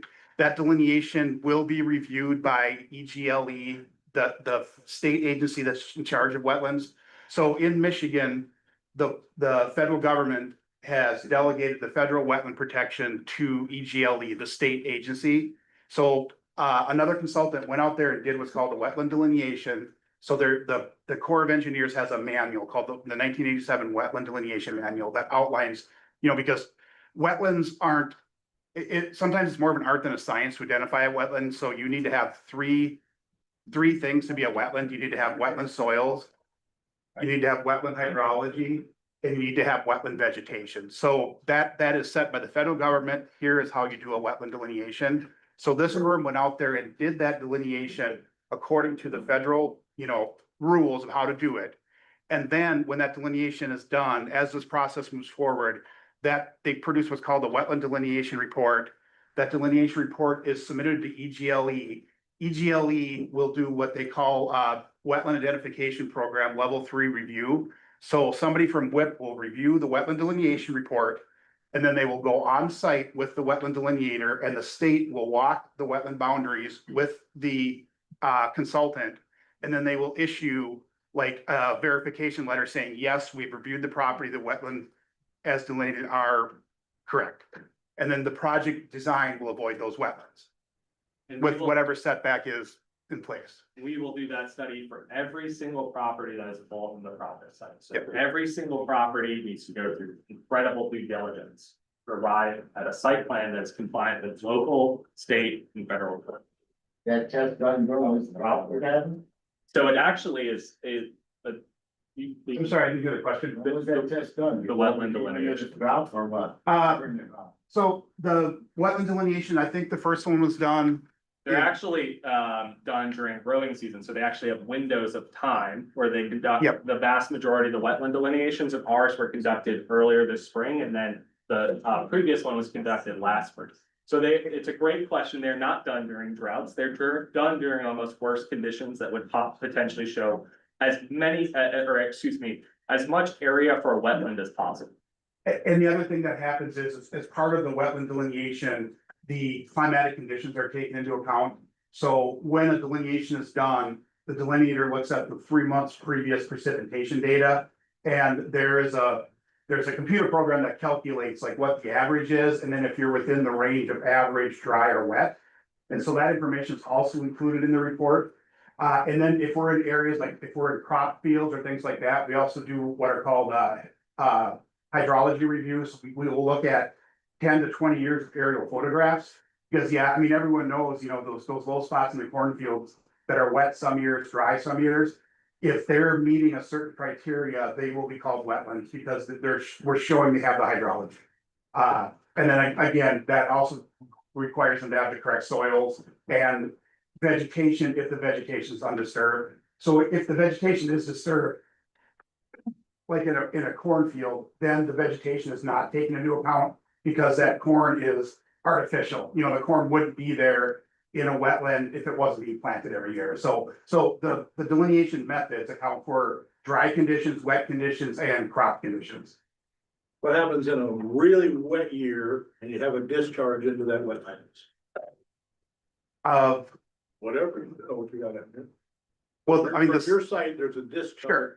Oh, well, and I'm not I'm not, I mean, there's nothing, I mean, there's sealed containers that they would speak What to do you, that. what do you think is discharging? I don't know. Yeah, there's nothing that is, You guys aren't telling us, They're you guys aren't telling us. containers minus, deflagration vents. You're telling us we're getting to get a discharge into the atmosphere if there's a fire. like your heart, like the car exhaust, like from your muffler, That's all it is. similar. If Mark's part of the answer is like system design, that's a great question. So we did promise 710, and I know we're past that, well, we were answering Yeah, additional. we're doing it now. Mark, do you want to touch on that? Sure. I live within a mile of the crow flies from that site.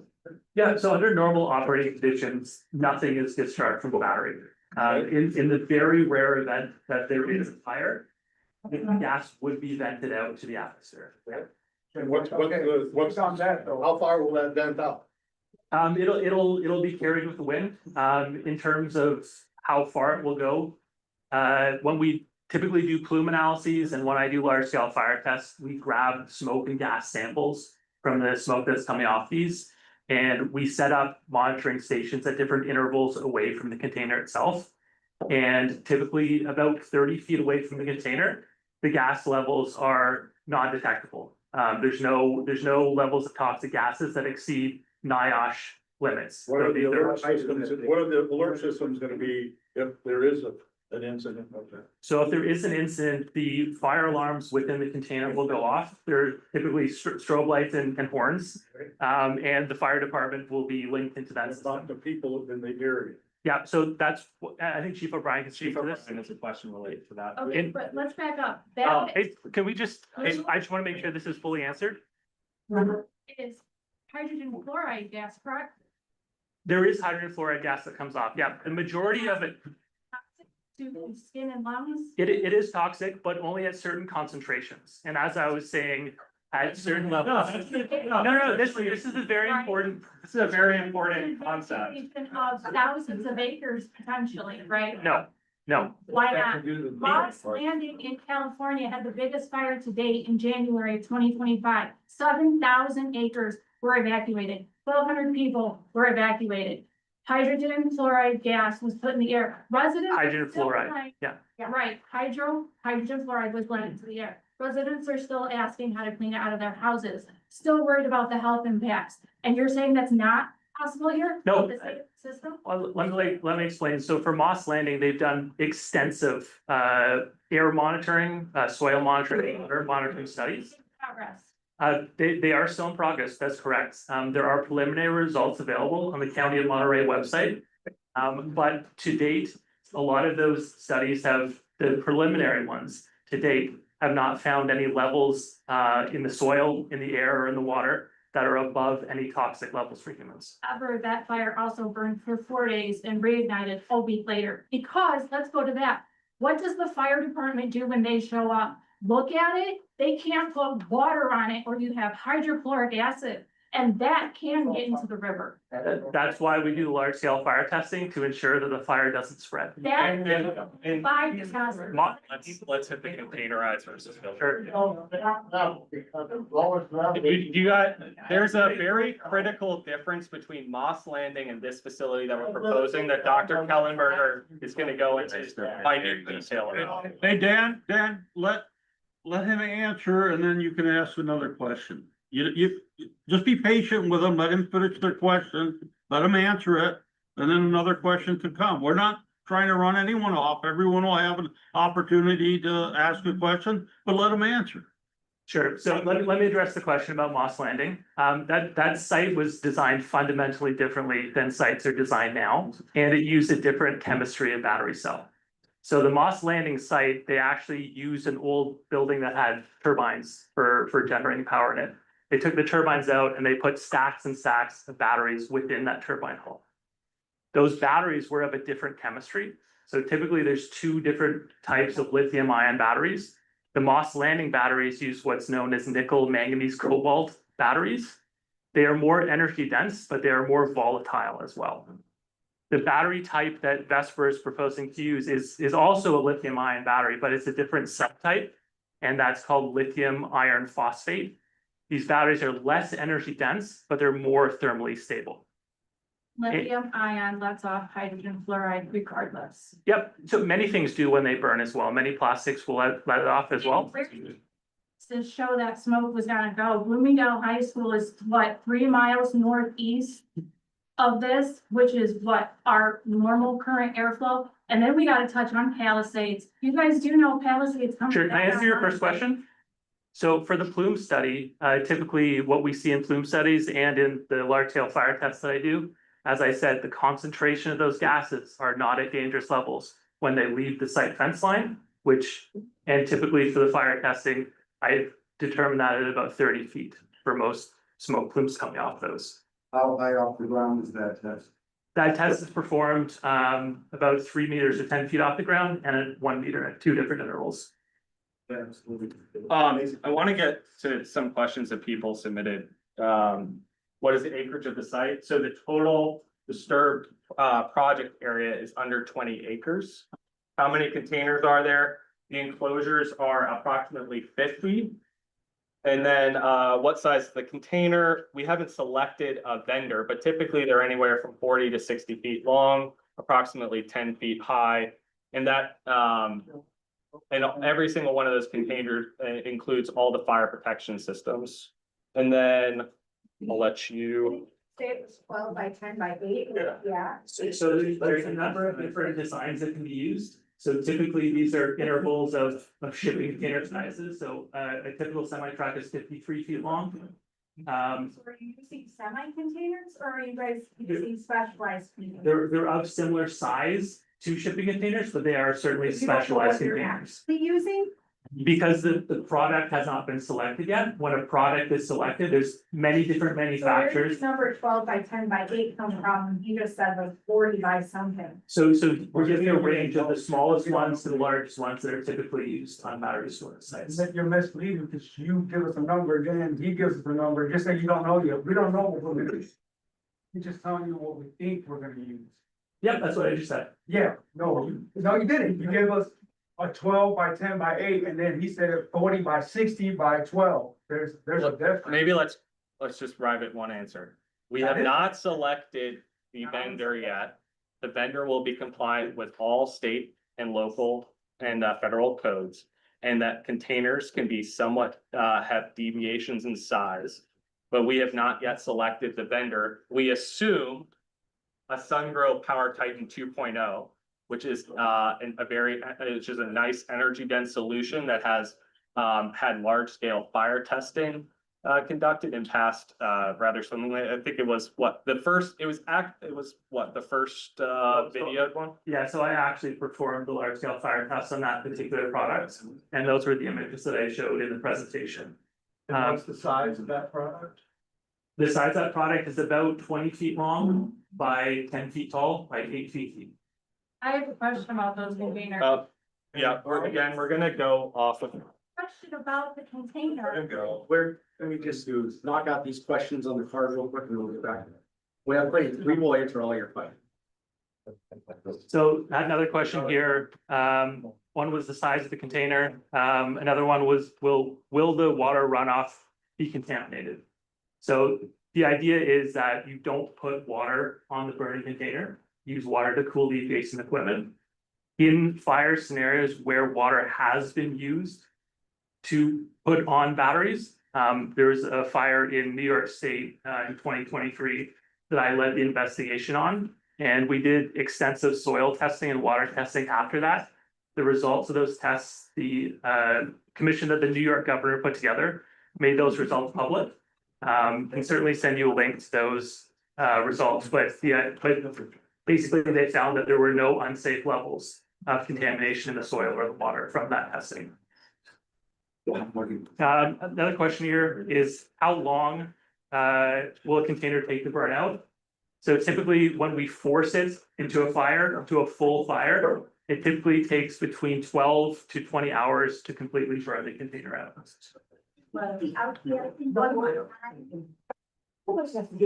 Smoke will be intermittent coming out of the container, so you can probably assume that there will be some level of smoke coming out from the whole time. Yes. Maybe we give you a break, and Dr. O'Brien had a question that somebody submitted. Two questions actually. Okay, so the first question is if there's a thermal runway, or explosion, what happens to the people in the surrounding area that need to evacuate? So I think you've heard how some of that information is given through firefighter training. So you heard some of the science and then we take that and we would apply it to a lot of the command staff, a lot of firefighters, emergency management folks to make that determination. You know, if you think about it right now, if we have, I'll just use a simplistic, if we have a home fire and it's adjacent, depending on how the wind goes, depending on how much is on fire and which way it goes, somebody has to make a decision that if something downwind of there needs to be evacuated. It can happen on a rollover semi on the road. It can happen in stored energy. And so it's really changing the perspective of trying to equip the fire service to make those determinations in what would need to be evacuated.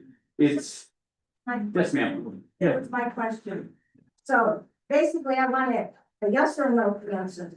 Do we have to evacuate if there is a runoff and there's smoke in the air or an explosion? Do we, the people of Bloomingdale, have to evacuate? Yes or no? Just the yeses.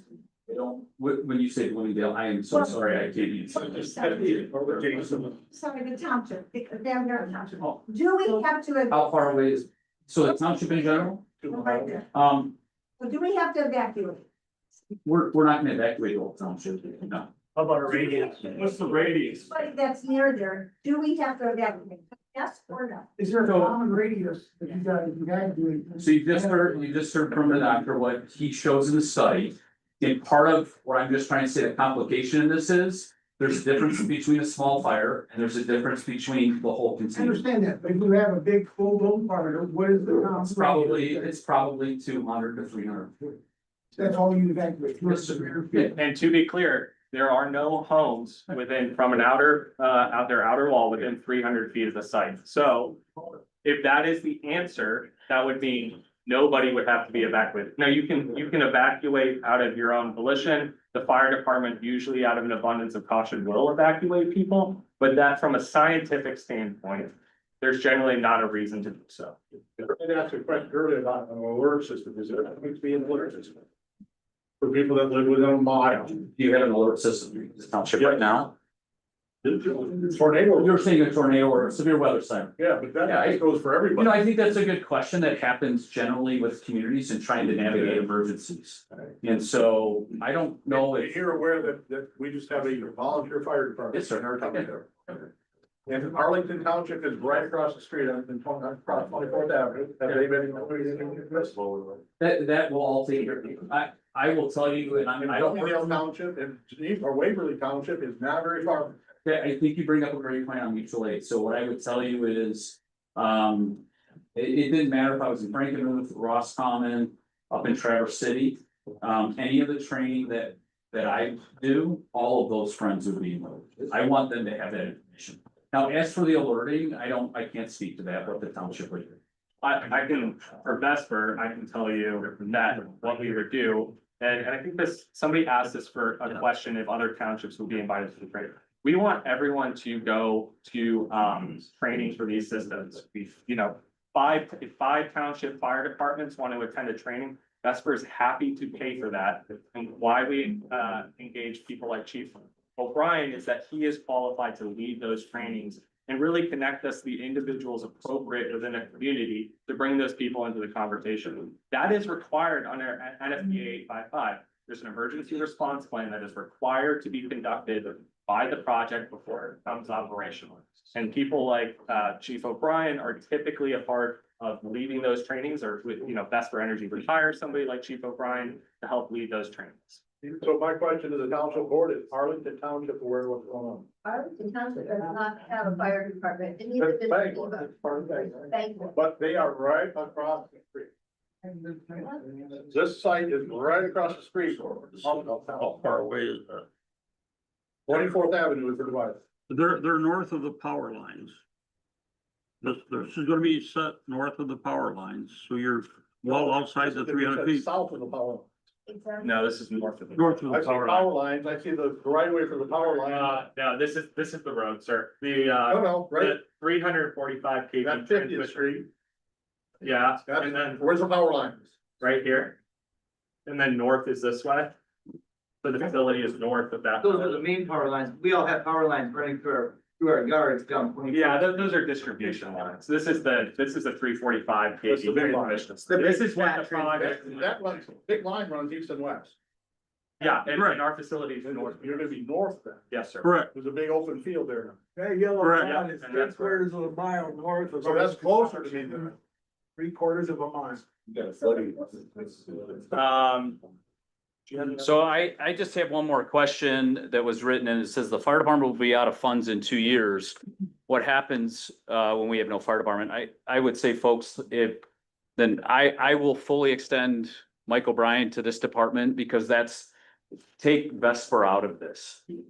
If that statement is a challenge that this community is going through, the likelihood of a home fire should be your priority.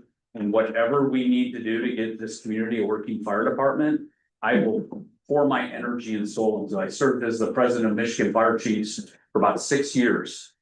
And I made plenty of trips to help fire departments out. And so, Mr. Supervisor, if that's a true statement, That's a true statement. you have my full word to Right now, help. right now, we have only one person that can cover on days. Yeah, It's awful. it's terrible. And we don't have enough money to buy another fire truck. We're trying to get one. We can't get any grants or anything else. It's awful. Yeah. I think, just the cap to touch on what Ken just said, if we were to build this project, year one is an extra $645,000 to the township, year one. And one other thing, That's $600,000 And then you have your $1 million that you're gonna get from the.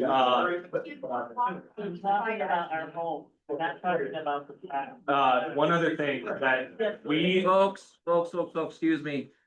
I wanna say something. I understand that this is a very, very hot emotional topic. I get it. I'm glad everybody's here. I also believe that Columbia Township is full of reasonable, decent people. And I just want to say something so that you understand this. VESPER did not have to come here tonight.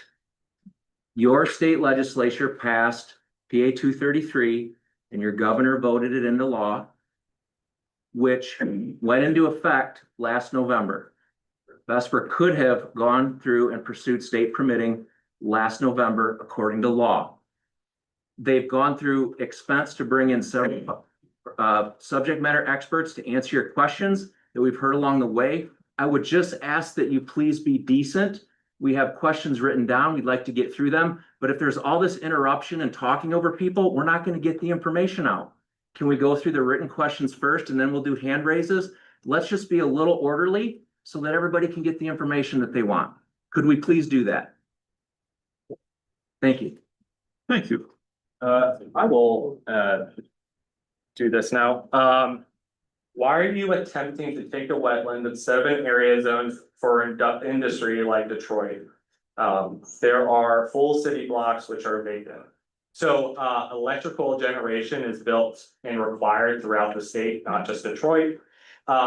We analyze and go through a thorough process of identifying potential sites due to electrical need. And to be, as you guys know, we covered this, electrical need is often compensated. So, it's not like, we're gonna be making money off the project because of electrical need. And we won't proceed with the project if there wasn't an electrical need, then we wouldn't proceed with the project. What connections do you have with the Chinese Communist Party? None.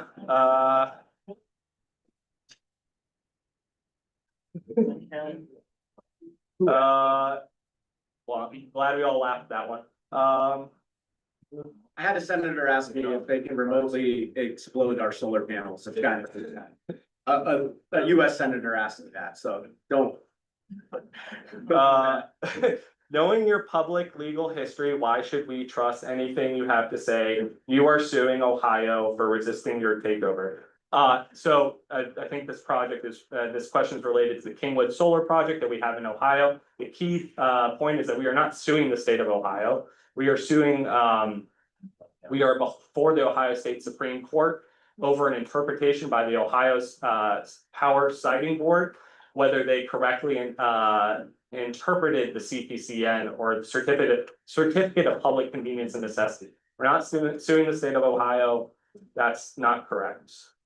And I would say our takeover, you know, those private landowners in that project are not being taken over. They are part of the project of their own volition.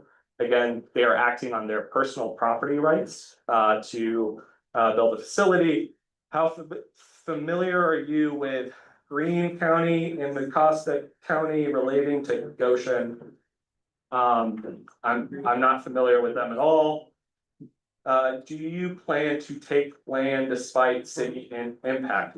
So again, we don't take land. We enter into agreements with private landowners who exercise their personal property rights to enter into real estate agreements for these facilities to be built.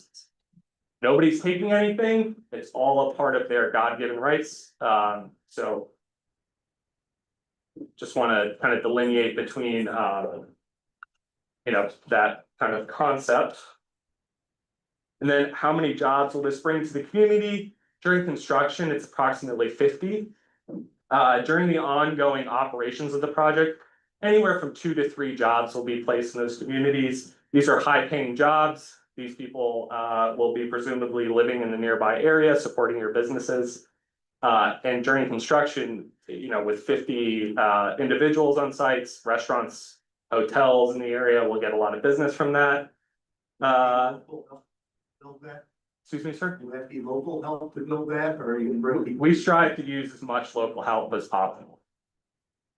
Okay, just to touch on that real quick. One of the things that we host is we call our regional business partnership. And what I'll do is I'll host a couple open houses and I'll invite local businesses to come and sign up on what we call our vendors list. Then when it comes time for our general contractor, they'll have a list of businesses locally that they can work from and look at. Landscapers, you know, operators, hotels, restaurants, laundromats, etc. So we do try to keep this money as local as possible. That's what my job is to try to keep this money in the community. So we can't guarantee that every single person will be here, but we're gonna try to do our best to keep as much of this income local as possible. And we provided the tax dollars. I mean, I would encourage to review those. If you have, if you want tax dollars for your schools, if you want tax dollars to fund things like an EMT or a firefighter, this project can directly contribute to that. In addition to that, VESPER has promised to provide $100,000 a year as a CDA, regardless of whether we go through the MPSC process or this local permitting process. So, you know, even if you guys don't adopt the workable ordinance, we're still going to be promising you that $100,000 a year. That's part of our commitment to communities. We don't want to use it as a cudgel. We want it to be a signal that we're investing in this community over the long term. And I just want to point out, we're not required to do that by the state. That's something that when we first originally met with the township, we told them about that and we committed to doing that. And even when, you know, our past kind of deferred, we still wanted to honor that commitment here. So that's why we're including the community benefit agreement, no matter which path we take. And I think there's actually several people who can vouch for us. When this project first came about, so 2023, there was different tax guidance from the state of Michigan. You can see it in our slides. It came in down in October 2024. It's also been provided to the township. That tax burden, when we first started this project, we would have needed to have a tax abatement to build this project. It was something like $150 million, which I don't know about you guys. I don't think there's many businesses out there that can handle $150 million tax burden. That has obviously decreased, and we provided you with those numbers. And when we first were talking about needing a tax abatement, we said, hey, we will make this a portion of this up to you via a community benefits agreement. So the community benefits agreement, even though we didn't technically get a tax abatement from you all, is a part of our keeping in the spirit and making sure that, you know, you guys are, you know, that original $150 million is obviously not feasible. So we've tried to make it up to you guys via a community benefits agreement. And then $200,000 more for the community host agreement than is required by state law. Are Palisades VESPER competing for power? Yes. And the great thing about abundant power is that lowers energy prices. What increases energy prices, is energy scarcity. So by building more power assets, everybody, the generation owners, us, Palisades, the private company that owns Palisades, will have to be lowering our price of energy, to presumably capture the certain revenues present within the MISO market. Not resolving energy price, like when you see increased energy prices, staying stagnant is not a solution. You have to build more generation or you have to decrease your electricity use. And I don't know about you guys, but I feel like I get a new electric gadget every day that I need to plug into the wall. So as far as, I'm concerned, I don't think my energy usage is going down. I assume that that is kind of generally across the board. And we see that across the electric grid with data centers, increased electric use. $1 million part. $1 million grant. Non-US parts. So the clarification on that, there was a board meeting last night and Jason was great. He explained a lot of the stuff. And I guess what I was getting at is that grant is not a guarantee. Number one, their funds are running low. We're at the tail end of this. Number two, there's potential that it's not going to qualify because not all the parts are US made. Like the mineral rights or whatever are coming from China. So as much as that sounds great, and I'm an accountant, I'm all about the numbers. Yeah. The reality is we can't count on that $1 million because we don't know that it's true. But Let me answer the first question, which you're 100% correct. And I've been the VESPER has been ringing the alarm bells about this forever. And part of our patience with not proceeding to the MPSC is that we've been asked by several people in the community to give you guys an opportunity to go through the local permit so you would be qualified for that. Really time is of the essence, and I don't want to say, that's a decision you all have to make, but yeah, it's a good point. That money is dwindling, and I think the last time I checked, it was $6 million left. And if one project is eligible for $1 million, you guys can do the math, that money is going to get rapidly taken up. Yeah, next year, they're pulling out five dams through the state of Michigan, and each one of them are over $1 million. How are they gonna be able to afford that $1 million to us? To the township for that? So the grant money is set aside by the state of Michigan just for these clean energy projects. So is that dam grants? I can't speak for the state of Michigan. I assume that those buckets of money are set aside entirely. The one question, so Justin is our attorney, and I'd like to just clarify, the grant doesn't require doesn't have a US part component, right? I'm not aware of any requirement now, along those lines. Well, so the White House issued an executive order on July 7th stating that grant money for solar and wind was going away, and even for BESS systems as well, unless they had American-made parts. But that's the federal government. We're talking about the state But government. isn't the money that we're getting coming from the federal government ultimately? Ultimately, Michigan? we can double check into that, but my understanding is that they are separate. Maybe that's a follow-up item, Kate, that's a great question, we'd love to follow, but we can provide that to you in the written responses. I've got a question. Yes, If sir. you're talking about, are you a generating facility or are you a facility that pulls power off the grid during downtime and put it back on the grid during high time? Yeah, you're exactly correct. So it's a load, it's a load shifting, and this is, I kind of geek out, I'm sure Dr. Kellenberger does, you all geek out about this. This, like the idea that we can shift the usage of energy through time and space utilizing lithium ion batteries is transformational. This is the way our grid was built in the 60s and 70s, which is when most of it was built and why it's kind of falling apart a little bit, is because we didn't have that ability. The ability to utilize and make our grid more efficient through lithium ion batteries or BESS systems. It's actually just BESS. It's transformational for how we operate our grid. It makes everything more efficient, which means we have to build less solar, wind, coal, natural gas than we might have to build to meet demand growth, which is going to be increasing pretty significantly over there. So you're really not in competition with Palisades. Well, it depends on when we're it depends on when you're dispatching the grid. So it's My understanding, you're gonna get it free off the grid during low usage. We don't get it free. I mean, I wish. it's no different than the Ludington hydro plant we got up there, they pump it out at night.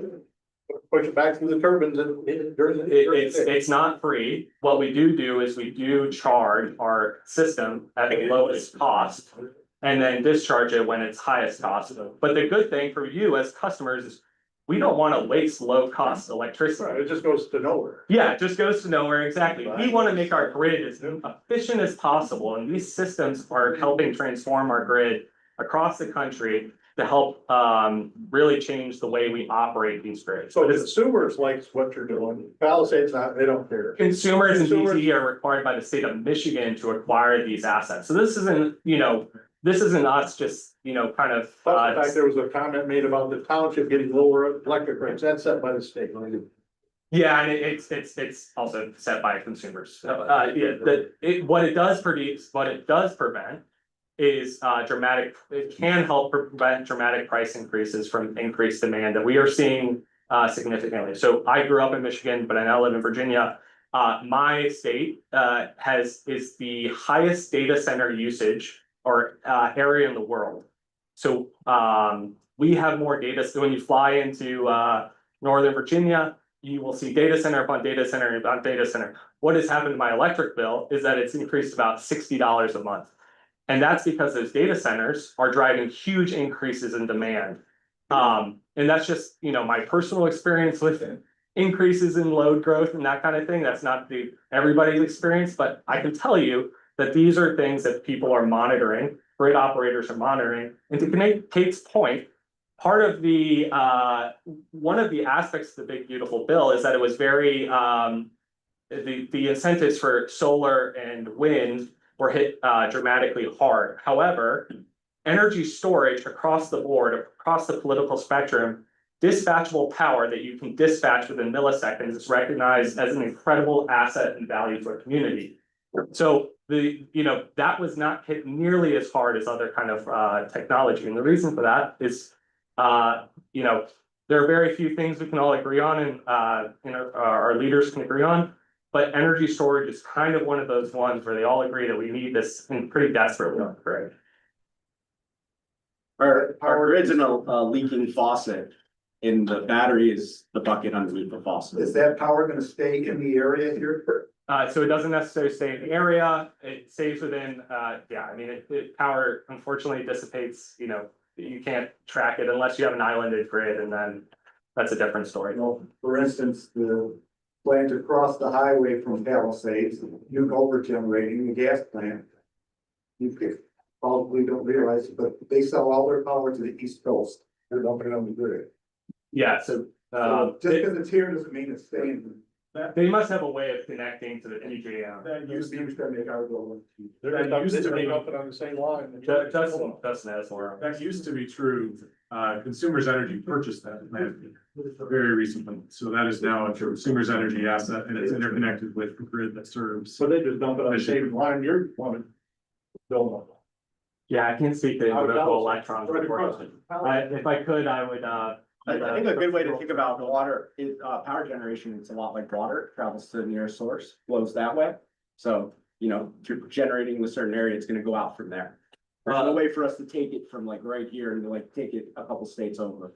light Yeah, pollution. pretty much. So both in the workable ordinance and this MPSC app, there are dark light solution requirements for the project. So those are proposed in both scenarios.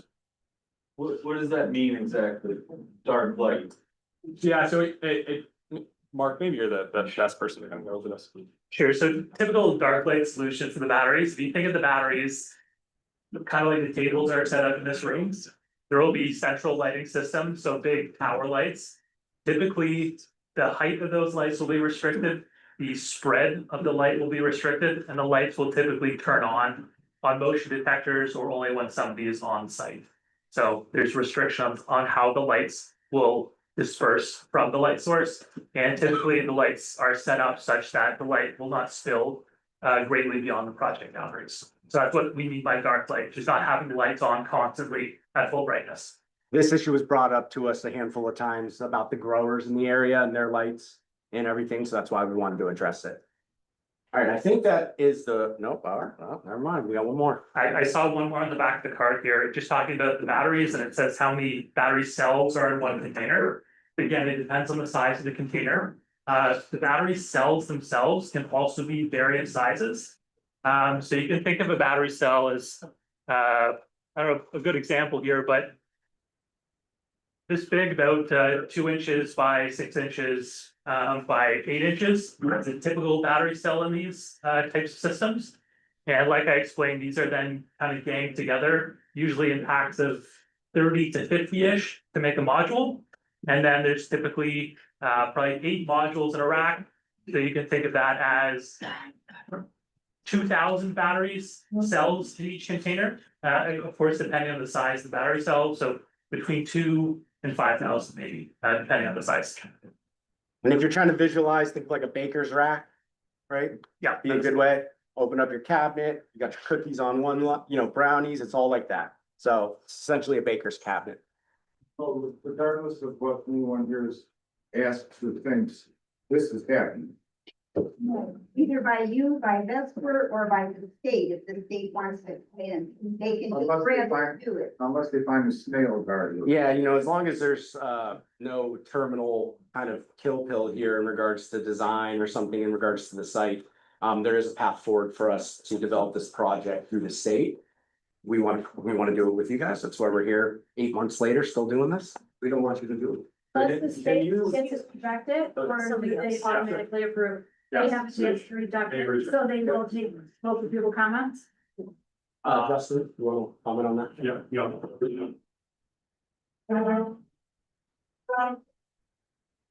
Repeat the question. Sure, I'll repeat that for you. So the question was, and please correct me if I misstate the question. The question was whether, when VESPER, or well, I shouldn't say when, if VESPER were to approach this permitting of the project through the state, whether the state it would essentially just automatically flow through, or whether the state would have the opportunity to reject the permit. Correct? So the state process is set up to be reviewed by the regulator of the public utility. So the same regulator that sets electric rates for consumers' energy customers, the Michigan Public Service Commission, is the agency that then oversees this process. It's a 3-member commission that are appointed by the governor. And under the statute that gave them this authority, they have to conduct what's called a contested case in order to grant a permit. And what that is it's essentially very similar to a court proceeding in that the plaintiff, in this case would be the applicant, which would be VESPER, brings evidence forward in the form of essentially everything that the MPSC is required. So environmental information, site plan information, all sorts of things. And then the township would be one of them, but then others might also have the opportunity to formally intervene in this case, submit rebuttal evidence, and then all the parties brief the issues. They write essentially, written arguments on whether the certificate, the permit should be granted. And then after that entire process, which is supposed to take a year, then the commission comes in and they issue an order finding either that the project should be granted a certificate, should be permitted to go forward, or they decide that they will not grant a certificate. So it's still an open-ended process. It's not a guarantee. Okay.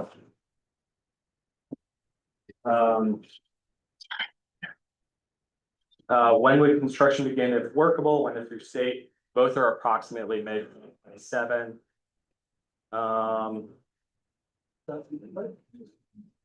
Do you have a drop dead date for an agreement on a workable ordinance before you move on to the state of Michigan deal? We do not have a drop dead date that is official. However, I have privately requested and will be setting a formal notification that the Board of Supervisors vote on the workable ordinance by the October date. I don't remember what it is off the top of my head, maybe the 15th, something like that. In the meantime, what I would hope is that gives a September meeting for the board and for the planning commission, and also the October meeting for the planning commission. And during that time, if you all do want to pursue a workable ordinance, speaking to those individuals, that we engage, and, return a final red line for both parties to kind of agree to, and then we would, then they would adopt that on October date. Why did we pick our area? We covered this, but primarily that Argenta Palisades line is a critical piece of electrical infrastructure.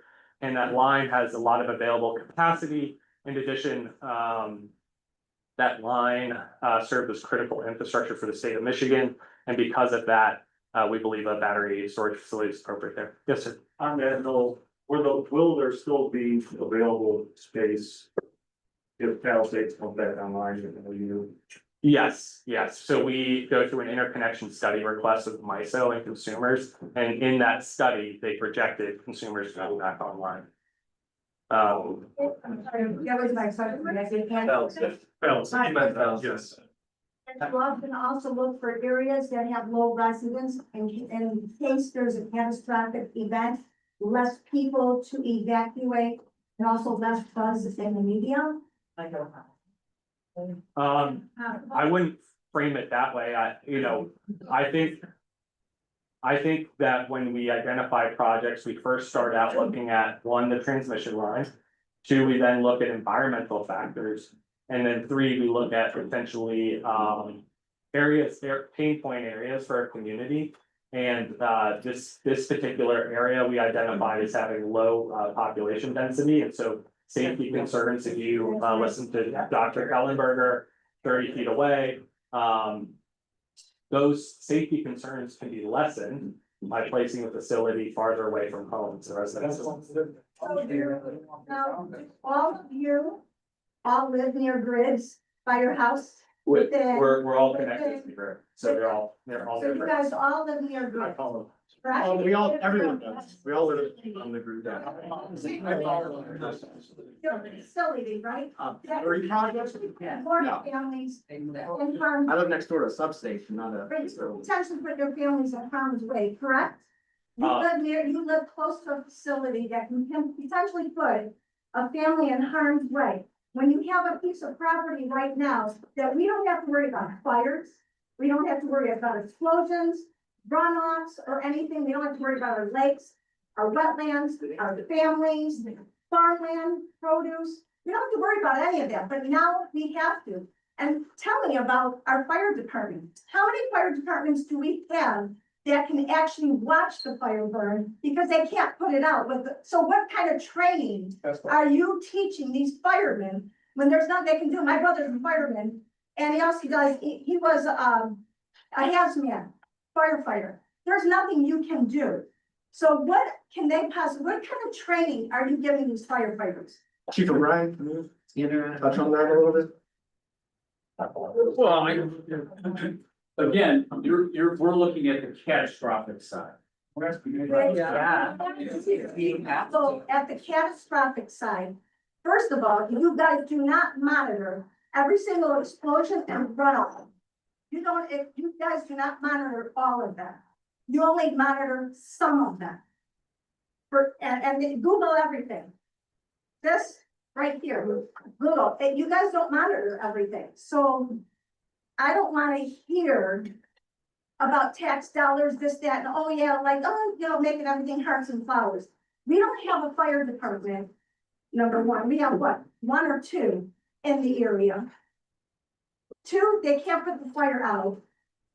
And three, I want to know how you can take a peaceful property, peaceful environment, and put up these grids and put us at risk. Yes, the Township Council. They voted for this, didn't they? Yeah, and how much do they stand to make off this? Exactly. Green Township, Green Caldwell there. It's hazmat. I know what everything entitles. I have a friend of mine that's in safety management and safety, environmental and management. So I know what it takes. Can you go and recycle these containers when they explode or they catch on fire, whatever, the batteries, can you recycle them? Yeah, so when batteries do fail, we do take them and decommission them, and that's what decommissioning plans and decommissioning bonds are for. is to be able to dispose those batteries and or recycle them. You wanna go on to- Waste. It depends on what's happened to them. Generally, they're classified as what's known as DDR, as damaged, defective, or recalled. And depending on their classification, they can be sent to regular waste, or they can go down different recycling waste streams. Do you know which type you're using? They're, What's the answer? they're, It can be they're intact. which you know. No, only when they fail or damage, they are classified. So these lithium iron But phosphate cells, Type two, Mhm. they're considered hazardous waste. no, they're not. Okay, that's not what I read. Okay, so everybody in this room that has a cell phone, tablet, that has a lithium ion battery in it. Yes, but it does, this is not gonna hurt you. This is not. Are you sure? gonna affect me. It's not. Okay, so if you Googled energy storage system fires, Google cell phone fires. I know, but you know what? I don't go to a gas station, but you can't hear against a car. It is because Because a car's not gonna affect an environment. A phone's not gonna affect an environment. What do you think is, so I drive an EV, what do you think is more dangerous, having a lithium ion battery hurtling down a highway 70 miles per hour? Or a stationary energy storage facility that has 24/7, 365 monitoring, built-in HVAC system, and three or four levels of electrical safety? Listen, they're very different. It depends on where you live. The difference is, quite a large amount of difference between safety and to what Dr. Kellenberger says. If you look into, if you Google battery fires on your phone, you're also gonna see some scary stuff, because you don't wanna carry your phone around. Can we get back to the question? Yes, landowners in Marshall were threatened to sell out for the battery plant. They had no choice. They wept over losing property owners for generations, yet it was called voluntary. Why would we believe you that you won't do the same? You already said you can do this voluntarily or we'll go to state and take your property anyway. Basically telling citizens, you can go easy or you can go hard, but you're going, we are coming regardless of community preference. So I'd love to hit on this one more time. Our landowners have property rights. They can decide who they sell to and or lease out property. Our landowners have decided to exercise those property rights. VESPER, as the counterparty, negotiated contracts with those landowners to make sure that they were comfortable with the terms of the contract. We are not using eminent domain to take their property. We're not doing anything that is, we're not taking anybody's property without their consent.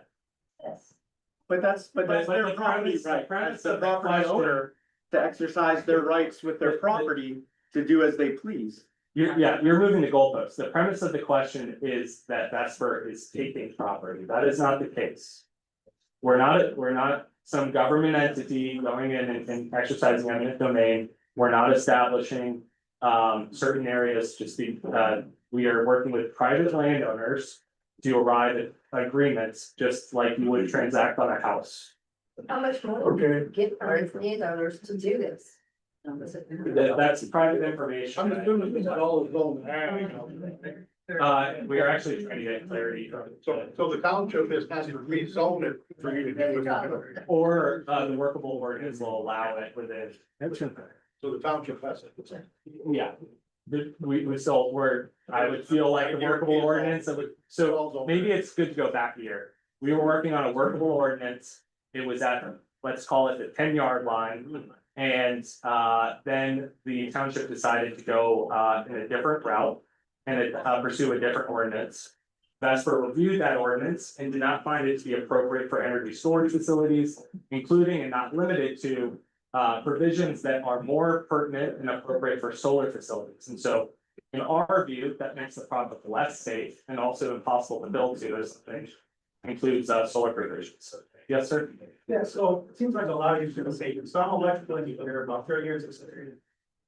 I worked for the Chicago Northwestern Railroad, so I was involved with every power research institute, and they're always fighting with power plants down the corridor. Then I worked for Lucent Technologies where we did flammability testing for the flame spread, like you mentioned. And I guess one of the things, because I first found about this, I was concerned about the battery technology. But what I think you said is the big difference between your phone, lithium ion. You're saying it's lithium iron phosphate. Is that what the intention is? Because to me, as an engineer, it's night and day different. Like if they're so stable, like a lot of those battery banks you get, that's what they use. Lithium ion, it's very energy dense, but it's very dangerous because they need the weight. You know, airplanes and cars, they want it light. This is sitting on the ground, so they can go heavier.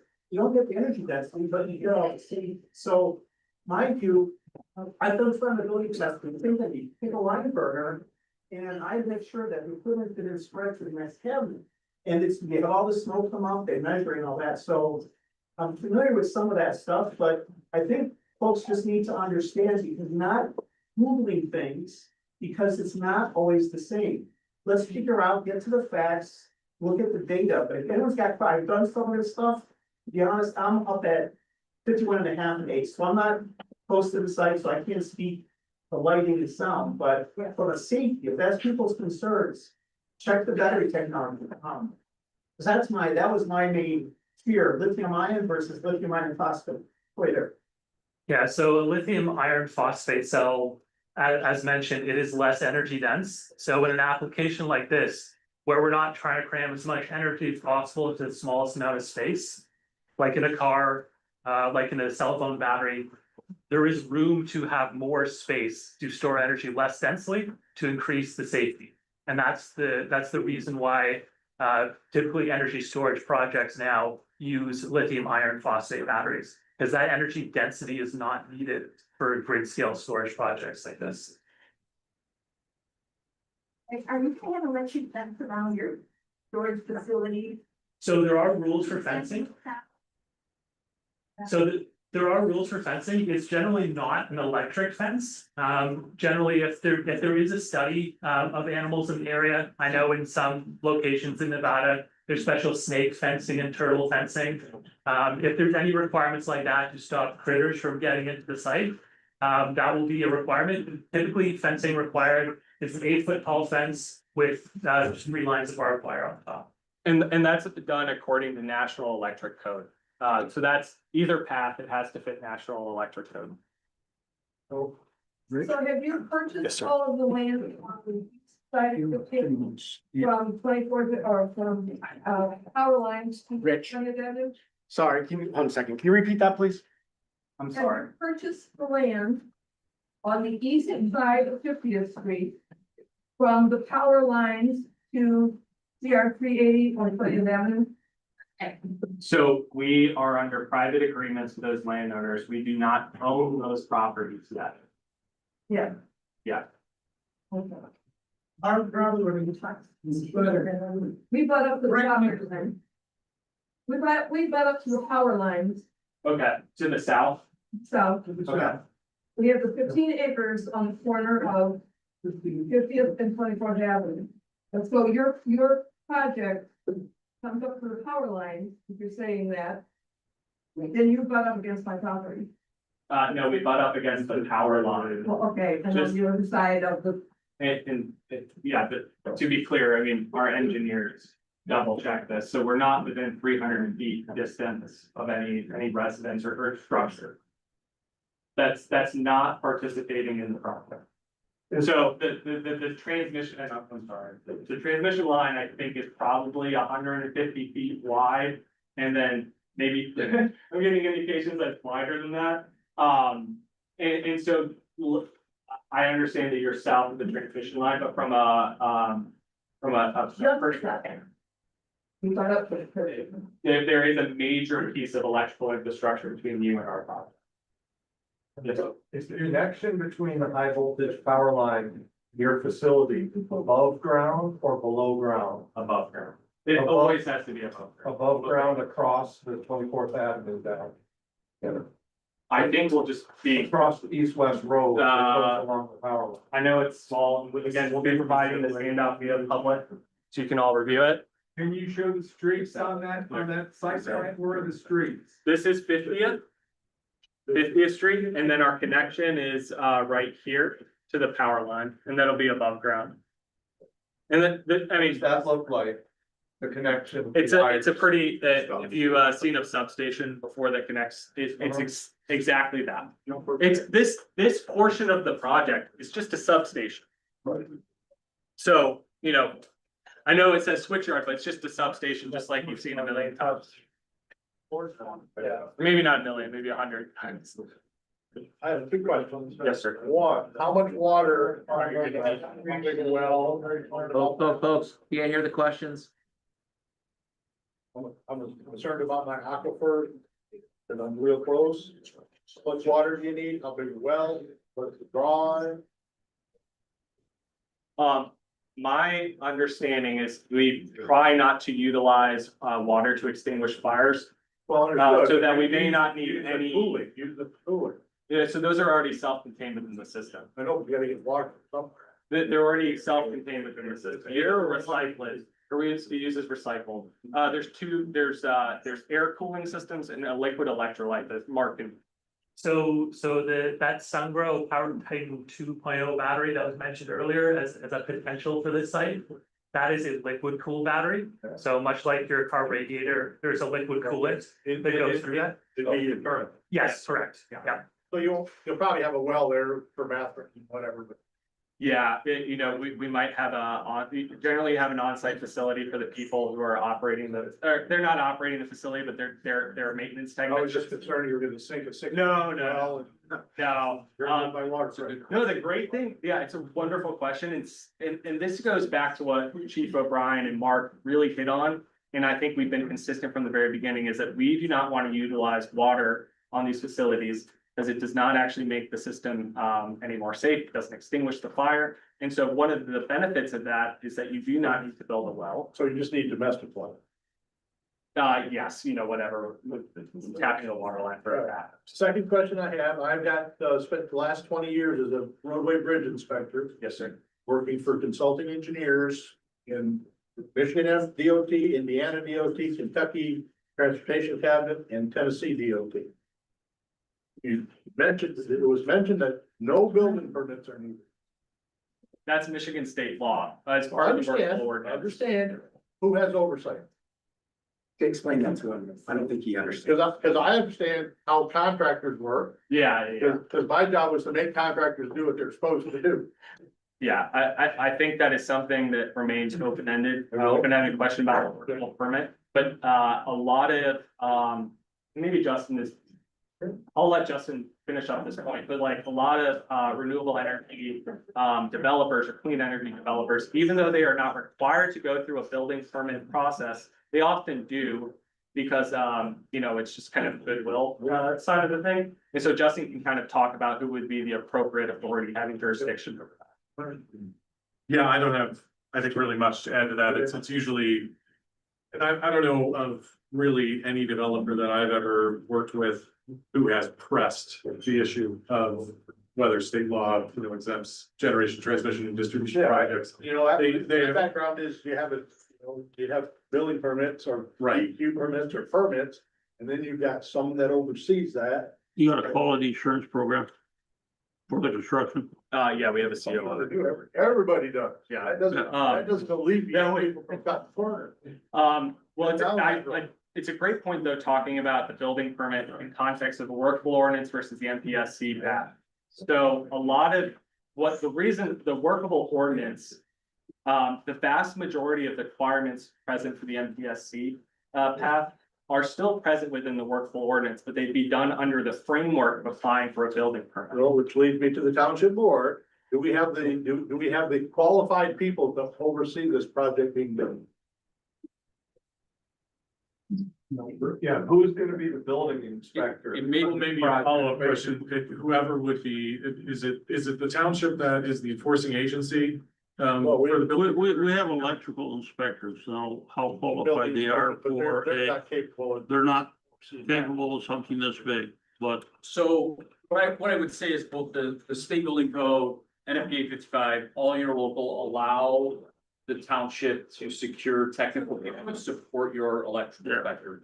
Our firm is in about 30 locations across the country. I'm also a math person. Yeah, so you've been privy to it, and I think one of the unique things that, right, this is really up to the township and pressing to a company like VESPER, and I'm just talking from our experiences, it's getting the partner to support here to do that technical resources, and those are available. There's a cost.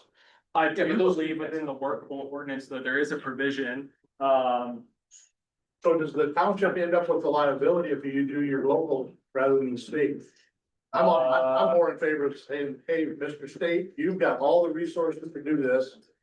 You take care of it, you permit it, Yeah. you do whatever you gotta do. if you guys wanna do a no contest, you know, if that's the route you guys wanna take, you know, I would just ask to keep. If you're not I'm gonna, not like, in a position to make that decision. I'm just Yeah. in a position to make that question. Be on page. Yeah. Can I make one comment from the Yes. galley? There is actually a Court of Appeals case pending on whether, at least it was in this for a solar farm, whether a building permit is required. Mustang Mile pushed the issue. It's still pending. Okay, so I think I think there's still an open question on that. okay, no, that's great to know, thank you. Sorry, Mel, what you said? Before, it just says that you shall. Yeah, so, this is from the workable ordinance that VESPER was working on with the locality. The system and all foundation elements shall comply with all applicable building and electrical code requirements. No, there's actually a provision in here that I think provides at VESPER's cost, reasonable, refundable. Oh, here it is. An executed escrow fee agreement signed between the applicant and the township to defray the cost of processing the applicant's battery storage system special land use application. So that is not for the permit. So that is an open item that I would hope that you know, maybe Laura maybe we can have a follow-up conversation after this, but about how best to approach a building. Because I've been around developers and contractors that. Yeah, this is what we're gonna propose, and all of a sudden, that's not how it gets built. Well, and I'm just saying. if you permit at the local level, you can put that condition in there. That's another advantage. If you do permit at the local level, you get more control. You can put things like that in the notification system and things like that. That's a condition. Yeah. So while I don't have a direct answer to that question either, I can speak to this from the perspective of how projects like this are typically financed. So a project of this nature is gonna cost hundreds of millions of dollars. That is not something that VESPER has sitting in the bank that is gonna. Well, they do. That's gonna spend on the project, so they're gonna go to a bank or a financing party and say, hey, can we borrow money to build this project? Now, as part of that borrowing agreement, the bank is going to force them to hire an independent engineer to oversee the project and ensure it meets all the applicable standards. Now, that is not the same as permit inspection, but that is a second layer over that oversight. And because maybe it makes sense, like if something goes wrong on 100, you know, I think the latest projection is something like $150 million. To 192. If something goes wrong on that, it's a very expensive cost. The VESPER wants to make sure that everything that is done is going to make sure that we are not going to lose a ton of money because our engineers messed up some geotechnical. Everybody is well. Yeah. Not God, bro. You can't prevent something from happening. And That's a very unreasonable You're thing to not. put on us is that But you're- God thing that we. You're you're taking a very He is- difficult area. I'm not guaranteeing There's anything. no guarantees. I think the guarantee here is that we have folks and we have plans in place to address these concerns. If for some reason something would happen, if for some reason something would happen, I would just ask you, maybe over the last 20, 30 years, how many other projects maybe were built around here that you objected to and thought would potentially be, you know, the downfall of the community, and if that came. You have anything right now. Outside of the OPSB one that we just discussed, I think that's the only one. There's multiple. What are There's multiple Where- online. Multiple lawsuits going right. what are those? Can you name? One with Australia. Okay, yes, I would like to delineate this. So Lend-Lease. Hold on, let them answer the question. Lend-Lease is an Australian company that owned Vesper up till 2020. Vesper was then sold in 2020 and has no connection whatsoever to Lendlease. So Lendlease is an international Australian company with many different arms and to your point, is subject to some lawsuits. However, they are a totally different entity from Vesper. We have no connection to them whatsoever after that transaction in 2020. That's probably why they sold, yeah. Who are you owned by now? We're owned by a couple of different firms. One is called Elder River, the other one is called Magnetor Capital. Are those US firms? Yes. Both are based in the US, yes. What's the difference between Gypsum Peak and Vesper? So Gypsum Peak is the project level entity and Vesper is the parent entity. It's actually Vesper Energy Development. Gypsum Peak is the name of this project? Yes, sir. And so you create an LLC for every single different project. And what that does is all the permits that go along with the project. So all the rights and obligations are tied to the permit LLC. This was asked actually in the questions we were asked. If another entity was to acquire Gypsum Peak LLC, they would acquire all of the rights and responsibilities of that LLC. So that's our CBA, the money that we said we were gonna give. If someone were to purchase us, you're still getting that money because they are legally bound to everything that we agreed to prior to the sale. I have a few questions, but according to the EPA, the landowner is responsible for any type of hazardous cleanup. So if things were to go awry, what's to stop you guys from leaving that to the landowners to clean up? We have that decommissioning law that actually would be put in place. Yeah, so we have language within our private agreements. And that's only if Columbia Township agrees with it? No, that's. No, those are private agreements with private landowners. They all have, there's really a couple of layers. They know that they are potentially. Yeah, so they all have reviewed these documents with attorneys and they all understand their rights and responsibilities. Let's go back to that smoke plume analysis. You never did say where that smoke plume analysis shows that smoke plume will go. I have not seen the smoke plume analysis. We have not conducted one for that project. That is a part of, I believe that's a part of the workable ordinance that we would provide one. And And if it's not, then we can put that in there. batteries being attempted to charge under freezing conditions are a battery or a fire hazard. Are your conditions going to be heated and cooled to prevent temperature extremes? Yes, absolutely. So for lithium ion batteries, the enclosure itself, like I mentioned, it has a liquid cooling system that also acts to heat the battery in the case of freeze conditions. The battery likes to be within about 20 to 30 degrees Celsius. So that's around 70-ish.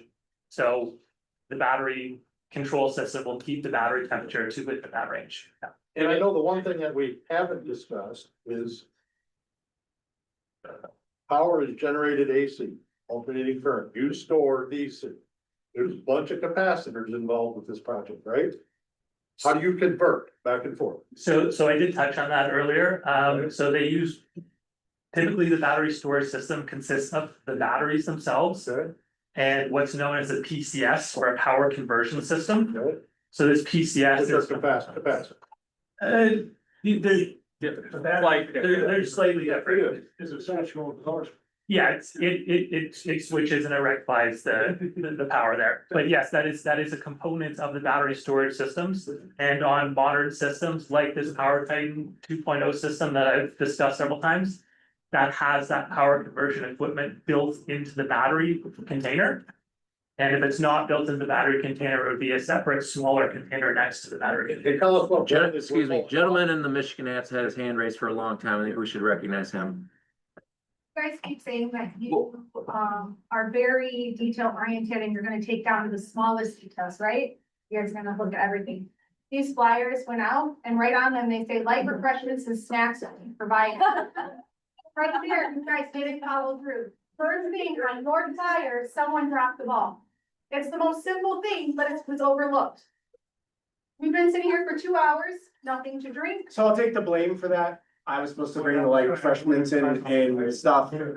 I got stuck in traffic. I flew in this morning to Chicago and I got stuck in traffic getting here. So I wasn't able to stop prior to this to get it, so. I think it's Groveland Township that you were also looking to put one of these sites. Is that still an active site that you're looking at? Or I know the residents kind of were in the same ballpark. We are very much against it. So I'm not quite sure even where we're kind of newer to living in Michigan where that is. If that's a site you're still pursuing, or if you put that one on the back burner. Yeah, you just. Yeah, that's my project actually, and yes, we are, we're still working on that. And actually, the community has come around a lot over the last 2 years. We've been working specifically with the local, same dynamic here. We've been working with the local township and we are actually in agreement with a local ordinance. About a month or two ago, they were not about the project. And we sat down with them for the last 3-4 months and we went over a bunch of different things. They had issues they wanted us to address. We addressed those issues, and right now, we are working on a lease with the township to sign land with them to build our project on township land in their township. So originally they had all the same questions you guys did, rightfully so. Every question you were all asking are legitimate questions. They just gave us the opportunity to meet with them over and over and over again and talk to them. And we got to a point where we're building this project together now, and we're not doing it on our own. We have So 2 or 3 calls a week with them. Yeah, I don't know if I missed correspondence or not, but honestly, the flyer was like the first, any kind of correspondence that I got about this. Yeah, and that's tough to hear because as we showed, this is, I think, the 4th public meeting we've hosted here. And every time I've sent out flyers, I put ads in the newspaper, I do digital ads, so if there's a better way to communicate with you, I'm sorry? You have proof that you sent flyers? I'd like to make sure my name is on that list. Sure. The first flyer I've received. I can say. I haven't received it. I got here in January and found out about it in February. So the information's been out there. Yeah, and I want to point back our very first, one of the very first slides we showed was our past here. And we showed all the different. You sent something? Yes, and with every event that we've done, we've sent out the flyer you have in your hand. Of where you sent them to, so I can make sure my name is on that list, on those flyers. I can grab your address and make sure that. It comes out by my Facebook post yesterday. They never got those flyers. I know that actually Supervisor Spicer has not only notified people, but also does. Notified, that's right. So I bought a mailing list for every, for Columbia Township's registered houses at the post office. So if you have a registered address at the post office, the mailing list that I sent those flyers out to was that list. That's. Excuse me, I want to add to that, please. If you don't live in Columbia Township, or you don't have a Columbia Township resident, well, then let's talk about it, guys. I mean, we're standing right here. We're not trying to hide from you. So if you want to talk with us, we're open to meet with you individually, collectively, whatever you want. We're not trying to hide. I also would like to add to this. This issue has been on either the township board agenda or the planning commission agenda for about the last 18 months. Those agendas are posted every month online ahead of time. So that's number one. I mean, I'm glad everybody's here, but I think that maybe our township in general needs to do a better job of paying attention to what's going on. In addition to that, the planning commission, when they took this matter up to start drafting a workable ordinance, is required to hold a public hearing. The public hearing was noticed in the newspaper and and on the website as required as well. So there was a public hearing last year about this. VESPER did 2 open houses last year in August, sent mailers and put ads in the newspaper. So I do apologize if people are just hearing about this week, but it's been an issue in our township for a very long time. And it's been on the website, posted on doors. We put as many ads in the newspaper as we could about this. So I don't know what to say to the people who are just finding out about it. I apologize, but we've done our due diligence. Sorry? You could have put a note in our tax bill. Okay. We might have. Yeah, we might have. Guys, we're way past that time. I'm personally Had our having. hand up a bunch in this. Yeah, sorry. You keep bringing up the financial aspect of, the project is going to be $150 million. And when you look at the amount of money that's coming to your township, 20 years down the road is $100,000. As we all know, inflation at 3.5%, 20 years down the road, that $100,000, you have $50,000 coming from this. So VESPER is going to be making a lot of money, but when it comes to Columbia Township, because we don't get an inflation on personal property tax, it decreases the value based on the way the calculation is done. The Columbia Township in the long run will be getting less money, even though costs are going up. Well, I think ultimately Columbia Township is not gonna be getting less money, because if we don't build that project, there's no money. So I think, we're counting money 20 years from now that may be less than what it is day one, but, I think that's very, very, it's not acknowledging the $600,000 you're gonna get in year one, the 502. It's not acknowledging all of that, so with the township, watching the last couple meetings and everything, I know kind of what's going on and what's being discussed in the township and everything like that. So I think that is not really something to scoff at, the $600,000. It's just the way kind of taxes work. And I would like to, you say like $151 million, like that's revenue for us. That's our costs. That is our costs. So like, I just want to delineate that because the way that you're framing it is not the way that it seems. Most businesses make at least 10%, that's 15 million in profit. Yeah, that, It's. But I mean, we're a business. I am a business.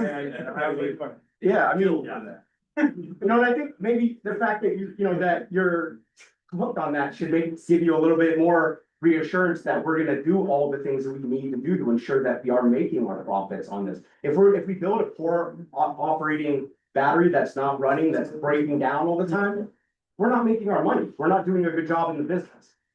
So that's, it's just like any other business. We want to build the best product possible because ultimately we are a business.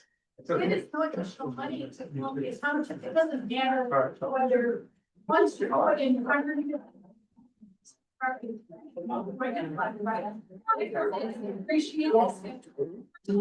So that means over. How much money is that piece of land producing right now? I can tell you it's $150,000 a year. I think it's approximately $10,000 to $15,000. So no, I just want to hit on this because what you're proposing is that our personal property tax. Let me tell you, everybody's personal property tax declines. That's across the board. That is according to the tax guidance issued by the state of Michigan. So I would love to be the one who writes the tax guidance for the state of Michigan, but unfortunately, that is what is provided to us. You play by the rules. We play by federal and state rules. And this is what this project is projected to pay out, and it's not $100,000 per year. We can go to the table. If you look at the tax revenues. Go back, next one, Matt. And the average is $275,000.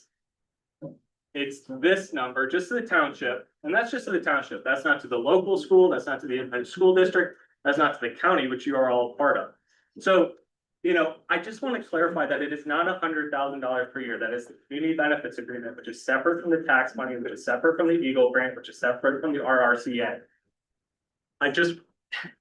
And again, we will provide this, and I believe I provided the same table to various people. Under the state of Michigan guidance that was issued for energy storage facilities in October 2024. It's a public document. I encourage you to look at. You keep saying that you will provide this. Why haven't you provided it? Why don't you have a handout? It's a 50-page slide deck. Well, you don't have to do 50 pages. You can do five. Yeah. So 5 or 10 pages. I've never been to a thing like this where you didn't get an overview of a project, so that you got something that you can reference to and talk from. No, it's good feedback, and I think it's something that maybe we can provide you with not a lesson version, but a cut down version. You've been doing this kind of thing all across the country. So last time we did this, I did exactly what you just described, and I was asked to come back and do it like Well, this. let me have a So, copy. just throwing that out there. Yeah, The last and two I did. again, we will Copy provide, of that right now. we will provide a PDF Absolutely. to the township, and if you provide us with your email. I will give you a Do you PDF. have some in Yes. that box? Can I have you a write down copy your of email that? address? Right now. Can you write your email address and we'll send it to you right now? Yeah, There you go. I can do that. And I also. Are there any other questions? Yes, question back here, blue shirt. Excuse me, everyone, we're still doing questions. Who's running the program here? I asked him and he had. You asked a lot of questions, we need to work the room a little bit. These guys are running the program, you're not running the damn program. I asked him a question and he said. We invited them here. So, light blue shirt, Jason Bull, let me write that down. go ahead. Additional expenses that the fire department comes required. No. So, For. Chief O'Brien is best to answer that. No, I don't foresee that. I think with Vesper agreeing to the training, that's the key. As far as equipment, there's not gonna be anything specialized. Fire. Breathing equipment? Yes. Yes, so as we said earlier, we would provide the fire department with the training, we cover those costs. So any costs incurred due to our project being here, we would be covered by VESPER. Is there any special equipment? Any special equipment? I think a very question. I'm So, sorry. guys, we have residents who can't hear the questions. Can we finish answering his question first, please? What are you doing? Just raise your hand, ask a question, we'll get an answer, and then we'll go to the next. Nobody can hear the questions or the answers when everybody's shouting. How hard is that to understand? My question was, if there's gonna be any additional equipment that the fire station doesn't currently have wired to maintain that. Yeah, I haven't looked at your fire trucks, but anything that's a compliant fire truck, turnout gear, people. That has been really the message all across this country. Is whether it's city of New York or it's rural America. You know, what a standard fire engine brings is what we want to train our firefighters to. So I would have to look at your fire trucks and talk with your fire chief, which I'm sure that will be happening to help make that evaluation, but it is our typical hoses, nozzles. I see all your hands. You good? Yes. Good? I think you had your hand up next. Does that include breathing equipment or first responders to show up to chemical fire? Yes, but you also say that there's no health risk with the chemical. I got you. So as I said, concentration of the plume matters. So at the fire, if you're standing next to the container or if you're in the container, that is toxic to human health, like the smoke from any fire. Miles. As I said, the plume Depends study will be able to determine that. No, we're not making guarantees here. We're reducing the risk. The potential outcome, That's exactly what we're trying to do, yes. but it shouldn't be that way. Everybody needs to be fully aware of the risks of the breathing. If there's a fire, this is a hazardous material. The fire department would require breathing equipment to respond. Do your firefighters say have SCBA that they respond to firefighters with it? Yes, Yes. yes, they have. It's what, so I apologize, I didn't literally speak that out. A fire engine is required to have self-contained breathing apparatus for firefighters on all. It doesn't matter if it's a carbon monoxide to a home fire, to a car fire, right? National standards, Michigan MIOSHA would say they have to wear their breathing apparatus. So you might hear certain things. It doesn't matter with batteries or with other fires. So we get into this thing where firefighters have to operate something called IDLH. It's a dangerous to life atmosphere. A home fire, most people die from the smoke. Because the carbon monoxide kills them, okay? So anytime we have products of combustion, whether it's a home, a car, or energy storage, the township's obligated to protect their firefighters to wear face limits, SCBA or better. And that's traditional measures that are, that was the question. So the township be obligated to protect their residents then too? That's where, this is my opinion as a third party. That's where all the protective measures that we talked about today come into place. Properly listed, properly designed, is just one way. Systems that can and have failed. It's so, I mean, 7,000 acres evacuated. 7,000, that's 11 square miles of our agriculture. This is our life. in all I love your passion, all I just wanna tell you is Moss Landing is 6 million pounds of batteries being done in a building that was not intended. And I just want you to be armed with the facts, because I want you to have it. The biggest takeaway that you learned from Moss Landing, and you can multiply it on a building called Rotate Mesa. Okay, large buildings, non-contiguous. So the large buildings is truly a design fundamental flaw. And if these folks were proposing that building to you, I'd be sitting where you're at, telling them don't ever do that. The building-based design with non-listed equipment is a horrible idea. And so I can tell you that in our updated fire codes, because we've identified that, because I sat with many citizens who have similar concerns with the process. We have changed fire codes to say that if you own those buildings, you have got to have a full-fledged plan come forward. And so just know that acreage, I hear you, it is a travesty what happened. Just know that there are a lot more safeguards. It doesn't mean we're not gonna evacuate the UA, but when we're talking about listed containerized based systems, that failure rate is the lowest out of all the storage. But however, it is a system that can devastate our area if something goes wrong, possibly permanently. 3 miles from our public school, what if it happens on Friday night football? With all our students out there playing a game, and here comes the plume of poisonous chemical. I mean, there, as we said, we're not saying that this is a zero risk situation. It is not a situation. We would That's- see this. that's exactly what I- Situation. Yes, we're not saying it's zero risk. Just a. He just said he's not saying it's zero risk. Okay, we had, these are the order I saw, flannel shirt, sorry, I don't know your names, flannel shirt, sir, you in the blue shirt, and then ma'am, I think you have dogs on your sweatshirt maybe. So that was the order I saw hands go up. What? Flannel shirt, yeah, Oh. sorry, I don't know your name. Fire department, what is their job task that you're asking them to do if they can't put a fire out?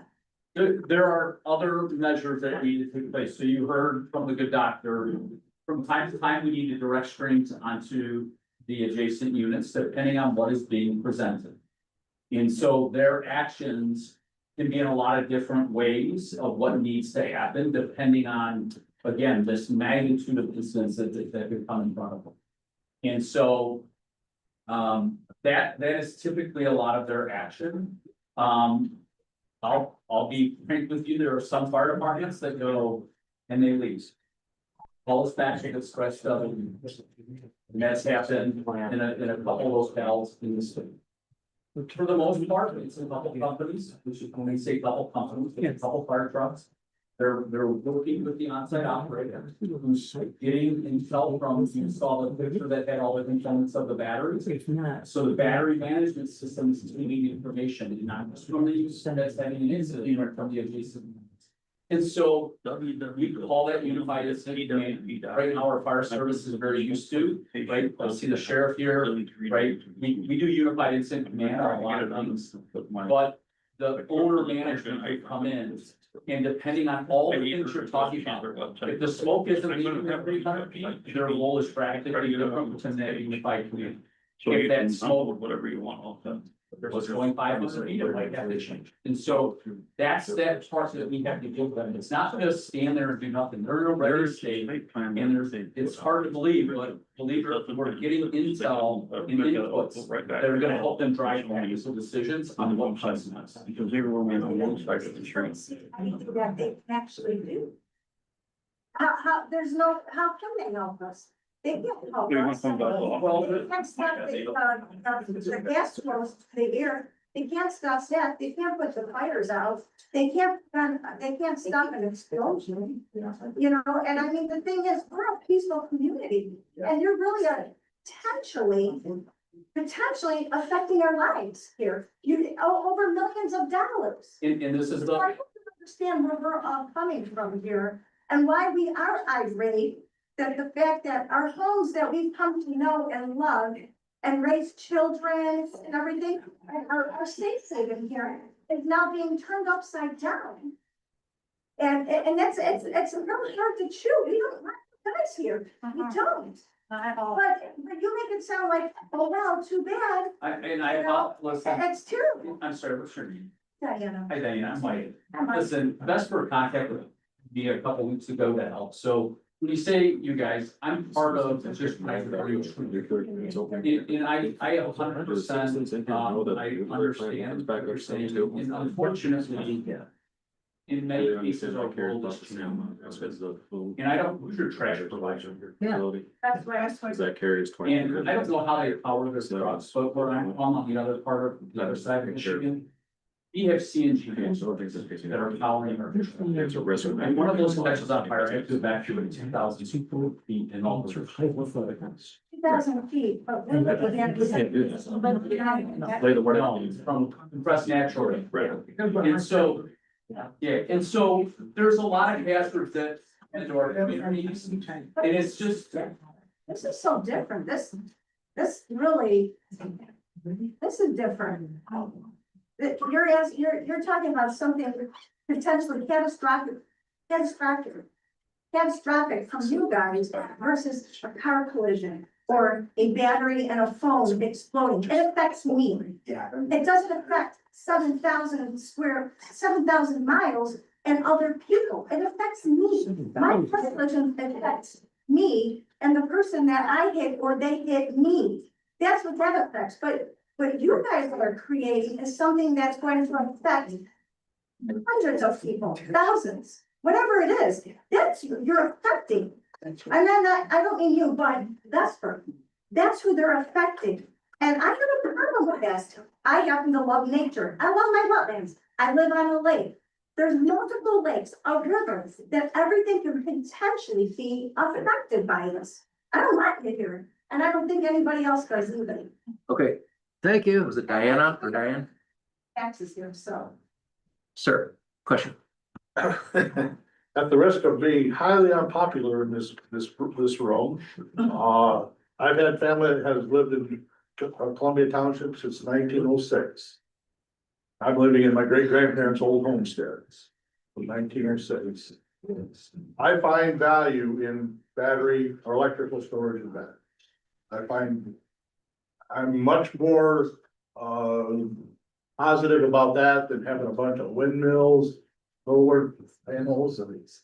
So if you guys can build it safely, if you can operate it safely, if you can put together a good emergency action plan, get it to everybody, have some sort of an alert system, and train the fire departments. And again, I think Arlington Township ought to be involved with this, and it's a real vote for them. I would be in favor. Ma'am, you had your hand up, right? Okay. I'd like to know what township property you guys are looking to put. Cause he had mentioned. That's a different project. What kind of project does it form? Same technology, same, So another. Not in our township. It's a project in a different township. Yeah, it's not, that's not us. I'm sorry for the. No, I thought you had said that you guys are looking at another. No, Do you mean the other property that was talked about? No, here in Columbia Township. Where there was another alternative property? Is that what you're talking about or no? No. Oh, okay. Yeah, so that's a different project. Public and yes, ma'am. Why wasn't the surrounding area of that site included in this meeting and not just Columbia Township? Because Bloomingdale's affected, Bangor's affected, South Haven's affected. Palisades is only 18 miles from here, and another factor for battery failure is having bigger infrastructure close by. And they're gonna be coming back online, what now, carrying the same energy grid as you? So, But, main question is, why wasn't everybody else invited? we were invited by Columbia Township. There's some folks from. Bloomingdale Township, I'm the deputy clerk for Bloomingdale Township and we got the flyer. That's why I'm here and not at our meeting tonight. Because we got the flyer to come here tonight. How did you get it? It came to the township hall because it's within 5 miles. Does anybody else in Bloomingdale know about it? Yeah, I got it in my house even, like in Bloomingdale. I live, I thought the mailing list was only fun. it's within 5 miles. I know what the list he's talking about because I've mailed things before. It's like a 5-mile radius. And it should encompass the whole township. Doesn't always, because sometimes our townships are different size.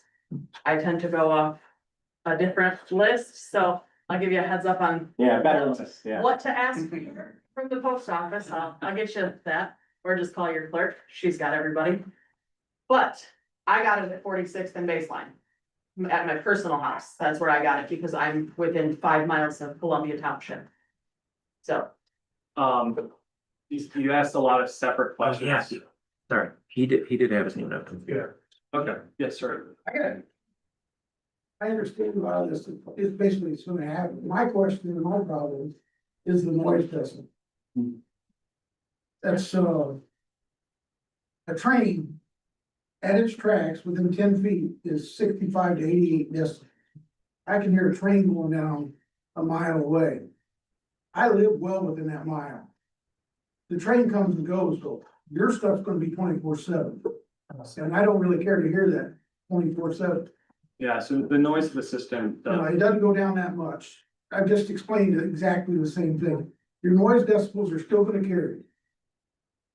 yes, and there are provisions within the workable ordinance for noise, which is 65 dBA. Yeah, 65, and what'd you say the state was 50? 55 At dBA, 100 but at At 100 feet. 300. But at 100 feet, it only goes down 6 decibels if you do your research.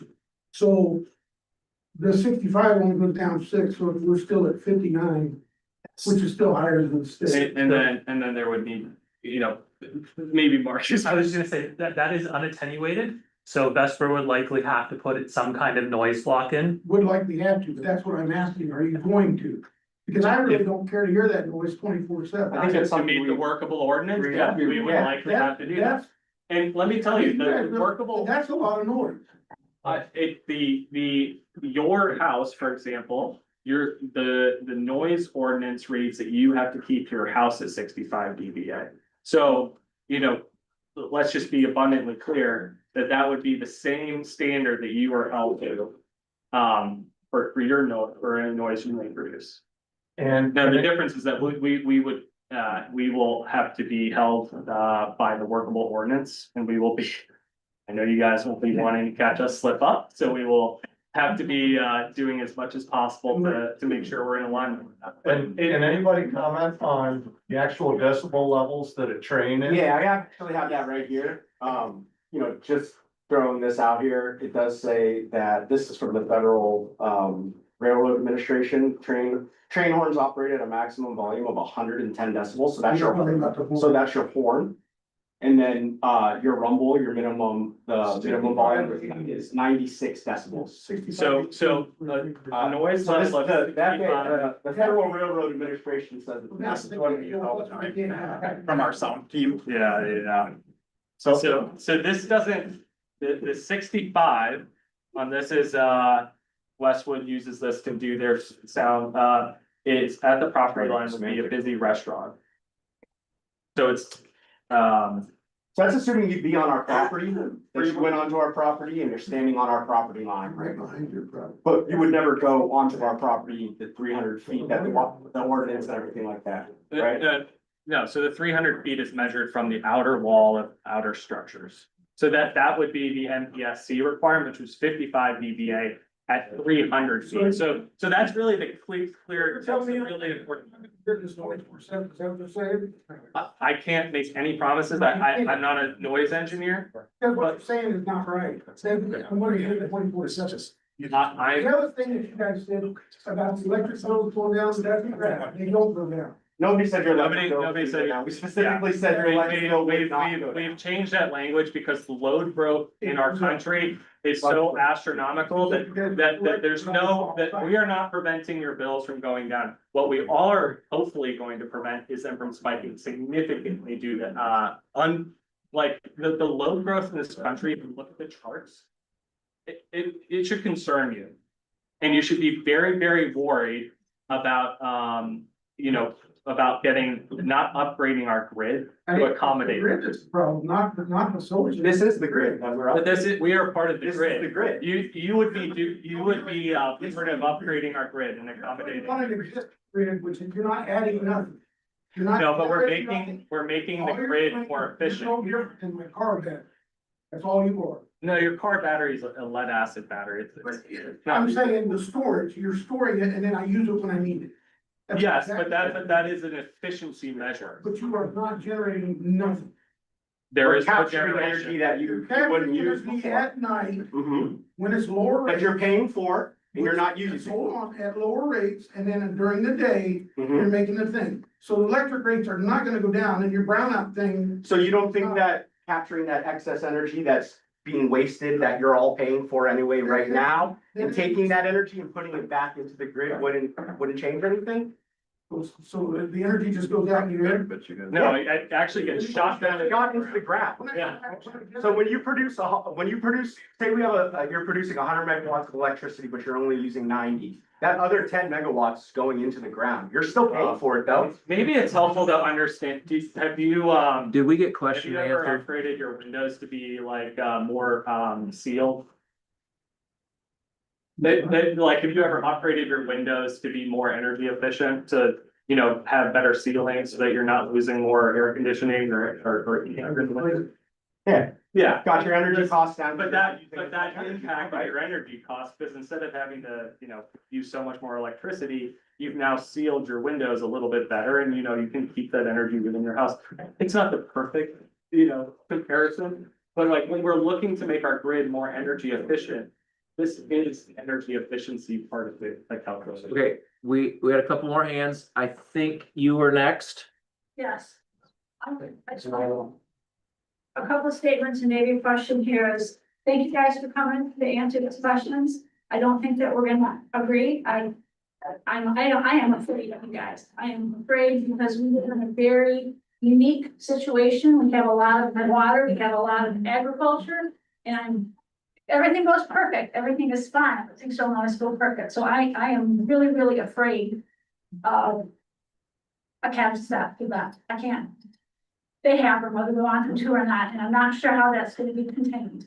My question is more to the township. Did I understand correctly that we're still negotiating and that there's some planning and zoning issues going on? Did I understand that correctly? They're trying to work out, So ordinances. I'll kind of state where we're at, and Laura, jump in if you need to, but we have drafted a proposed workable ordinance, which was sent to VESPER, and they returned back to us that ordinance with red lines. So suggestions like, hey, we need to change this around, we need to move this over here. That is currently sitting in our lap right now. So the decision for the board is by October 15th, we need to decide to do nothing with that ordinance and just do nothing, or we need to adopt the ordinance. The only thing I'd add, and I wanted to clarify, and this was submitted way early in the meeting, but the board, correct me if I'm wrong, guys, because I've missed a couple of meetings, the board has not adopted the CREO yet either, correct? No. Okay, there was a statement earlier that it was adopted. Nor have we adopted the overlay district. Correct, so that was not actually adopted yet, just to, Yeah. I was You're a little scrambling through. unclear. Yeah. That was a meeting and I couldn't, you know, No, no. Justin and I reviewed it. Thank you for that. I wrote that down early in the meeting and I I forgot to was go reading back. every agenda for the last 4 months, making sure I didn't miss something. So right now, the township has not adopted an ordinance that is either the workable ordinance or a CREO. CREO is a compatible renewable energy ordinance that has the different property in the overlay. So it doesn't have an ordinance right now. Yep. We've tried to entertain all possible options for the township. And obviously, we've been working on this for a long time, but we're kind of, Get agreement. we're kind of to the end of the road now. So, oh, sure, go ahead. I did a quick crash course of reading the ordinances and the master plan, and I'm wondering if you're seeing this fit in with the master plan also for Columbia Township? Well, I'll say that that's kind of irrelevant at this point, because if permitting goes through the state can do what they want, and that's part of what's frustrating about PA 233 is that it strips local municipalities of their right to regulate any of these renewable energy. So, I guess maybe the last thing that I like to say is, I got a fussy baby, he's been pretty good. I'm very good. Very good. I think that what maybe is kind of frightening to many of us is it sounds like we don't really have a choice. You guys are gonna do what you wanna do. You guys maybe didn't intend to come in and say, it doesn't matter what's happening, we're gonna either do this, we're gonna do that. Not a real good approach to open a meeting with. I'd like to rephrase It's this. an observation, just an observation. No, I know. It's a very highly charged, highly emotional thing because we live here, we live there. Again, I want to tell you, thank you for bringing the information you did, I appreciate it. Thank you for answering my questions about the planning board. I hope that you put a lot of thought into the reservations. All the prevention in the world is not gonna stop something catastrophic in having something in the middle of a wetland, in the middle of someplace that feeds so many different areas, just because it's low population is very good. Yes. Okay. Can I piggyback off Yeah, that? Nate, I think you were next, and then I think you were after Nate. So along those lines, my question, because it's not true that nobody here wants it. I'm very concerned that as a property owner, I don't know who owns this property, but the fact that the township and neighbors are holding up a contract that they freely agreed to is concerning. That I'm gonna have to get permission for every use of my land ever for all eternity. That should be something very concerning to all of us that own it. So my question, it's been referenced that you don't have to go this route. Honestly, if I were you, I wouldn't be going this route. Why are you still going this route? Which route? Or who are you talking to? You still VESPER. Oh, sorry. Because when we came out here, this PA 233, just to kind of touch on what she said, did not exist. When Rich and I first came out here, we came out here. I think it passed the day before. We showed up to the meeting and we hadn't seen the local news and everyone thought, we had already scheduled it and it was just. God had a little chuckle about our luck that day. So like, I think a lot of folks, like, we were here before that law was ever passed, and the goal was to work with the community to build this project. So to answer your question, I've been begging them to stay on this because like our bosses are all like, what the hell's going on? Like, it's been 2 years you guys have been doing this, you know, where we're at, but I committed to all of you. I stood up here multiple times and said, we want to do this with you. So we're here just, I mean, this is our final kind of try to get this to work before we have to move to the next step. So that is why we are here. It's cost us much more money, much more time. None of us are from here. We all flew from our families and everything. Like, every time we come out here, we have to leave our families and our friends to come here and do this stuff. So, you know, if we go the state permitting path, we only have to do a handful of these things. Versus if we go locally, I'll do as many as you folks want until everybody is comfortable. Well, I understand you don't want to, but there might be 100 or 200 other people who want to learn about this and they do want to work on this. So that's my commitment to you, and that's why we're still here. And Nate, you know, let's be totally candid. There are things that moving around the times of studies is of value to us. So moving moving a lot of the requirements that would have to be part of an MPSC application into a building permit, that is of value to us. However, that value has kind of diminished the longer this has gone on. And so now we're kind of at a point that kind of from a company perspective, the difference between the amount of work and the amount of money it would be to go through the MPSC process versus the local permit is essentially negligible. The other thing is that we have been begged several times by people who are very concerned about the shortage, the budget shortfalls within the community, to try and work through this Eagle grant, because the Eagle grant at construction is one of the earliest kind of revenue sources for the locality. That $500,000 is one of the nearest term revenue sources before the project starts giving off property taxes and CBA, et cetera. And so it's out of consideration for them. Like EJ and I have spent 2.5 years in this community. I mean, we've talked, I've spent a lot of time with some people in this room. And that is of value to them. And, you know, we just need to be, that this really, I said October 15th, I don't know if it's the 17th, you guys all know. That is kind of where we need to move forward as a company. And we need to move this project forward. We have an interconnection coming up, and we want to be able to go handle that. And the other thing is, you know, I want to be able to go to the MPSC is somewhat a lawsuit, and they do, well, it's a legal matter, and there are interviews, and I want to be able to say with all honesty that I tried my the utmost of my ability to arrive at a workable ordinance, and that we try to educate as many people as possible. And this meeting's kind of we flew out some of the top experts in the country and not the world. And so if we can't help have people feel safe after this, then that's kind of a decision. I think that's a. Yep, she had the next question. And then Dixie. It's been answered, I apologize, but there's been 4 million questions and all of them have been very, very good. What did you talk about any safety or security around the actual facility? And again, if you answered it, I apologize. No. It's happy to go over it again. The first thing, all of these things are monitored 24/7, 365. Yes. And the local fire department, the police department can have access to that data. That if there is an intruder or something like that, they'll be notified. We're happy that is a large part of our emergency response planning and one of the reasons why we go through that kind of planning. In terms of the other safety mechanisms, Mark is probably best to get that one. Yeah, so as I mentioned a little bit earlier, there will be a fence for physical security surrounding the project. That's typically an 8-foot tall fence with barbed wire.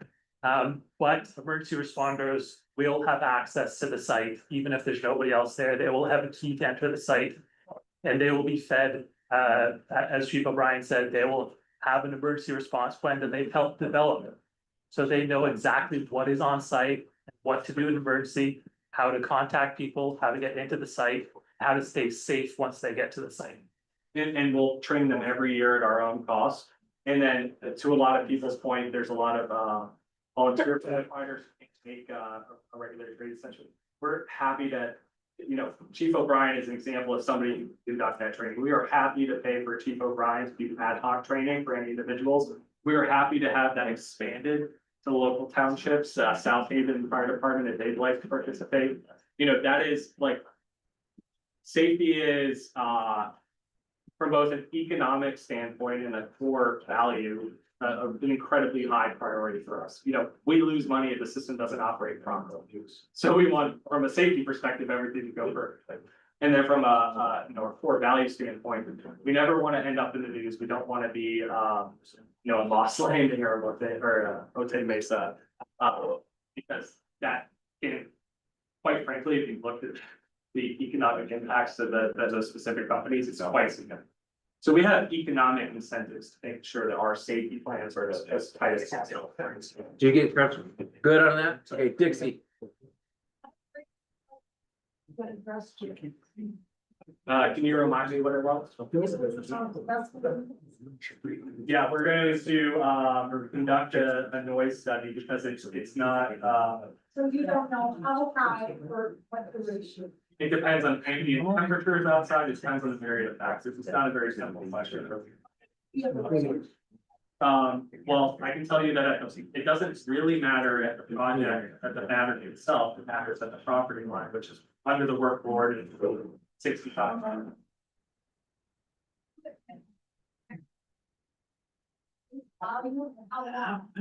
Example, and I don't know that this is, let's say it goes up to 100 decibels for 2 hours long, but average over a 24-hour period, it's only 6 to 9. But remember the applicable ordinance, the average. Well, I think it's an average hourly. It's an average, but you see, that would be out of alignment with workable ordinance, and at that point, then I believe the sheriff can actually issue us. So you're saying that if it goes up to 100 decibels for 2 hours period, it's still out of, even though it's average 65. Would you want to? See, if you are out of alignment. You want me to say 2 more questions and we're done? Yes, so maybe I'll use an example for you. Let's say you have a boom box and you're playing loud and loud and loud for 2 or 3 hours. You would be out of alignment with the current sound ordinance or noise ordinance for Columbia Township, and the police could come by you. I think maybe she missed that it's hours. Oh, and it's average hourly. Yeah. But no, she said like if it's 200, if it's 100 over 2 hours. Right, I think maybe the misunderstanding was that it's average daily or something. Okay, we've gone over our 8 o'clock. We've taken a lot of questions. We're gonna take just 2 more. Residential. These facilities are office doors. They don't have to be industrial.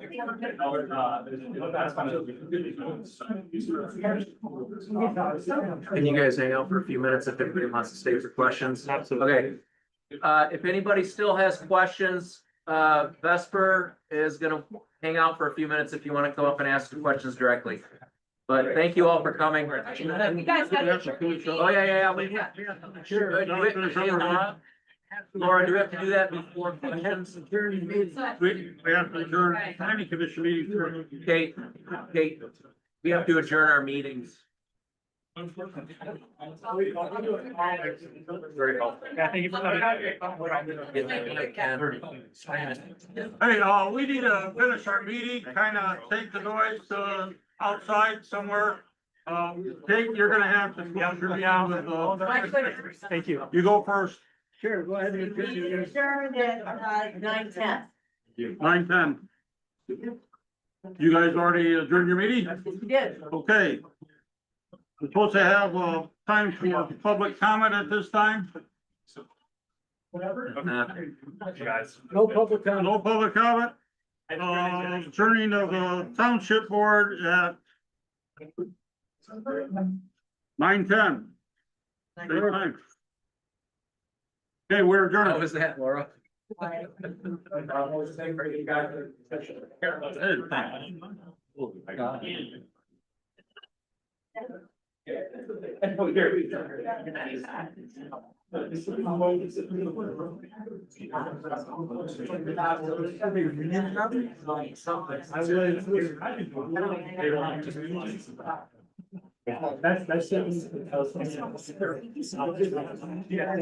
Yeah. There's my card. I really appreciate that. I got a couple of my guys. Kurt and I are already.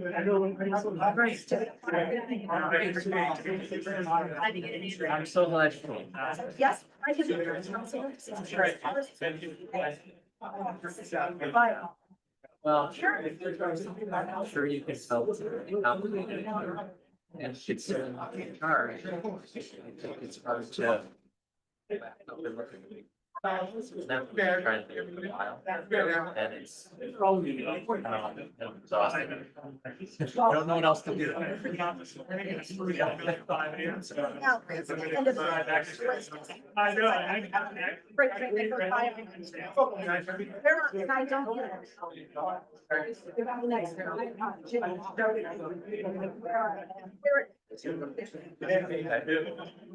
Sorry.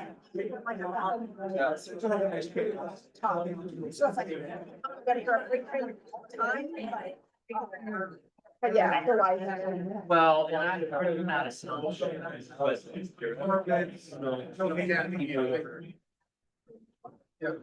Certainly.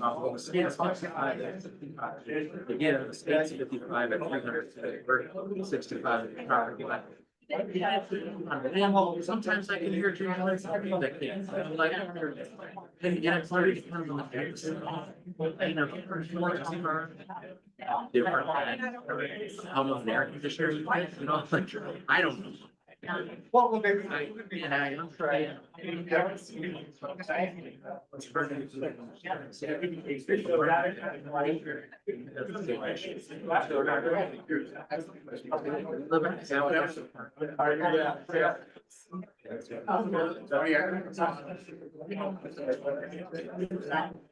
What do you think? That's it's the state. Yeah. I don't know if I should. I don't know how. I don't know how to do it. I'm just gonna hit X. That's all. So, yeah.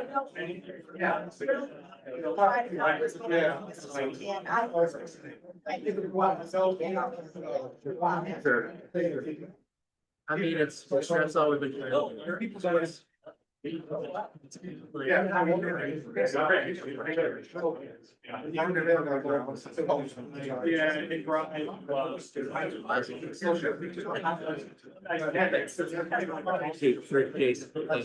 Thanks for coming in.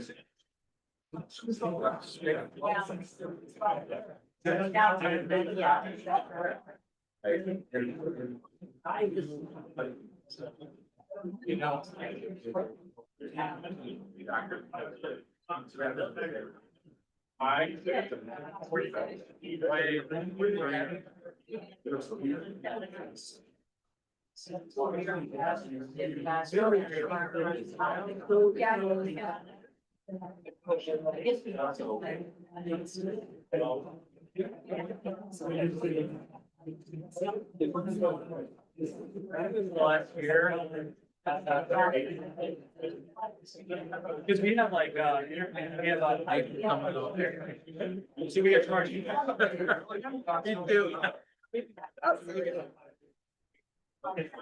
Yeah.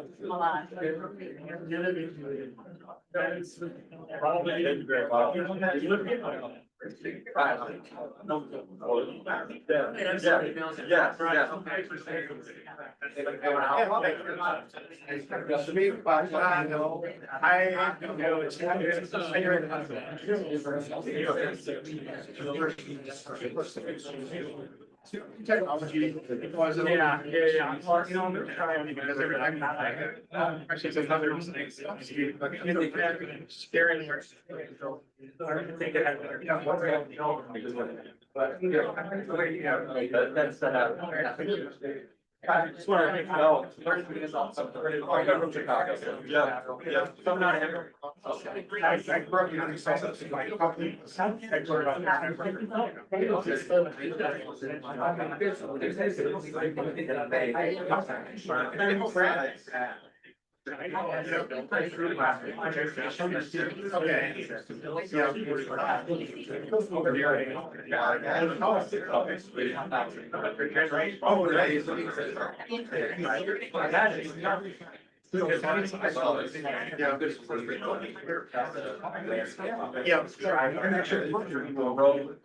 Yeah.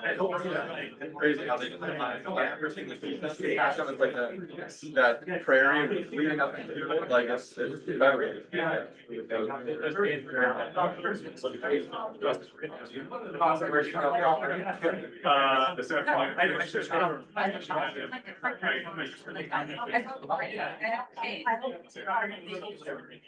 Yes, absolutely.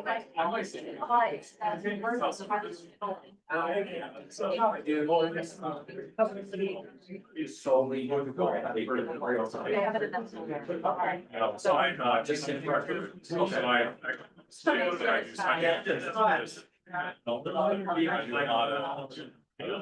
That's why Mark's assessment, like, hey, yeah, because it was. I'm like, this drive and. For 2.5 hours, 2.5 seconds, that is. It's more risky.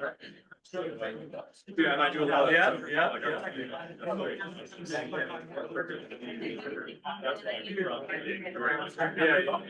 No. Right. We have like a lot of great. Like a. I don't. It's like. Probably don't. That was. But, okay. Like driving is like.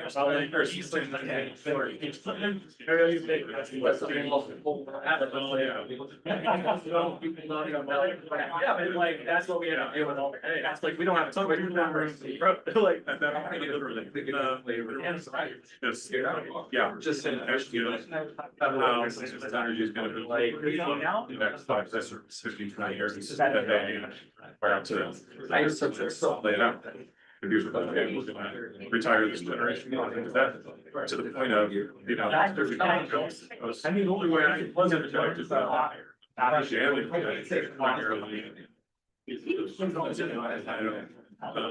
actually in too. The good thing is, like, me, I do think okay, built under modern. Place. And like, they basically containerize those brands. That really good. The whole 7,000. That question came up. Cool. That's how I. Let's see. I feel like we've, it was building, I was like, I know not such a control. I should really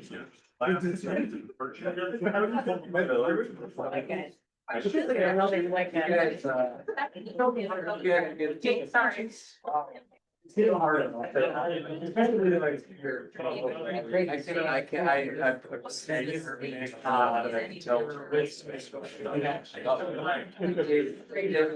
takes a lot. It does. And only a few of these. It's still down here for you. It's not ever active guys and where it is a. It's not like how they forget us. It's gonna be like. Binary problems. I know. It's not, I did that. They were there and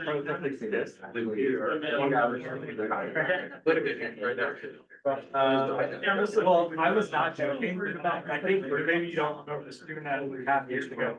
And he showed it on some hours.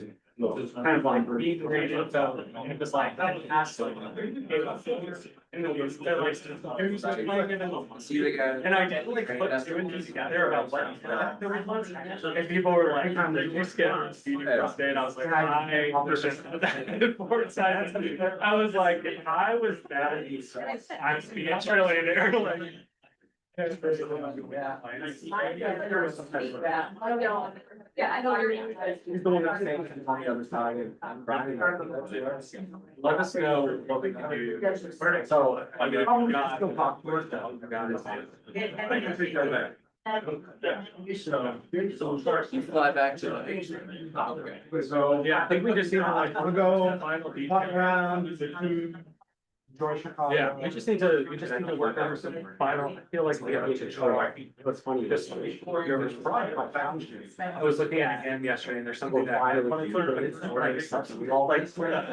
One meeting I One thing, where they're, it's like, they're on the 10 yard line and stuff, they strike me. And I don't know what happened.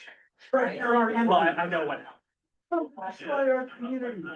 Went on this phone for 5 minutes, public comment. Amen. Whole crap. Like, now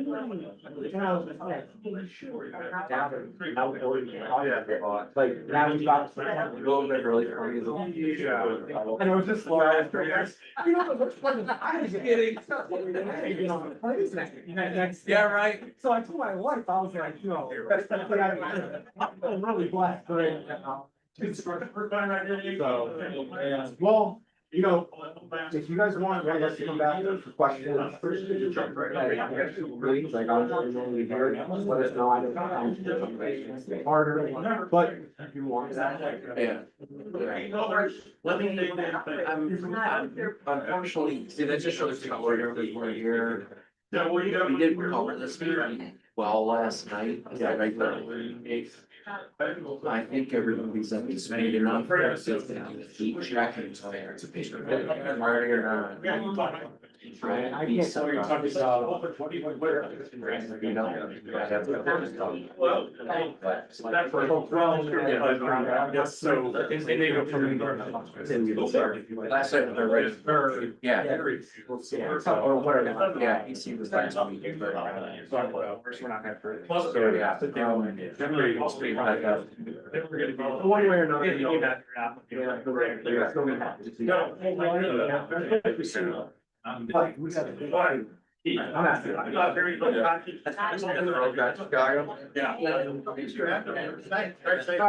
I literally got out of my car and stood right up here. I didn't even get a chance to adjust. I was on the line. I wouldn't bring freshmen. Dude, the one time. The one, and you remember last time I brought all Yeah. the food? Yeah, I wish we said that. Dude. I wish we brought. And then all sat there and nobody ate the same thing. Nobody, nothing, and I had to give it all away. I said, maybe you'll take it all home. It's true. No, that's not me. I mean, dude, the valley at my hotel finished in Chicago. I thought I was looking forward to get my car. How great. So it took them 35 minutes to find the valve there, and then to get my car for 20 minutes. So I ended up like 45 minutes out. Probably an hour away with your car. Yeah. You know what came after the call? It was like, it's like 70-year-old dude. You just. What's it? This, I was telling Jason, the one meeting I had, there's about 100 people that prayed for me to die. The whole crowd that came in was laughing afterwards. This is like, this is really nothing. Yeah, we were gonna leave one like 3 weeks ago and so, you know, landowner and Terry, and he said, no, everything you probably is. The next one. Oh, yeah. You know, Joe, I the one project that that lady was talking about. It's not really. But they sort of died. The lady goes to my CEO, Ron and Mark, is all of our board of directors. And there's, I have a bunch of YouTube videos she made of me, like Pinocchio nose growing out, and I'm like tired. Fun stuff. Yeah, stop lying, obviously. All right, stay trail. I know, right? Like, I just want to set the I precedent. appreciate you coming up. Absolutely. I think this is great. Thank you very much. I just answered a lot of folks' questions. Well, we're having here, that was a good turnout, positive, so. It's fine. Who's gonna give me a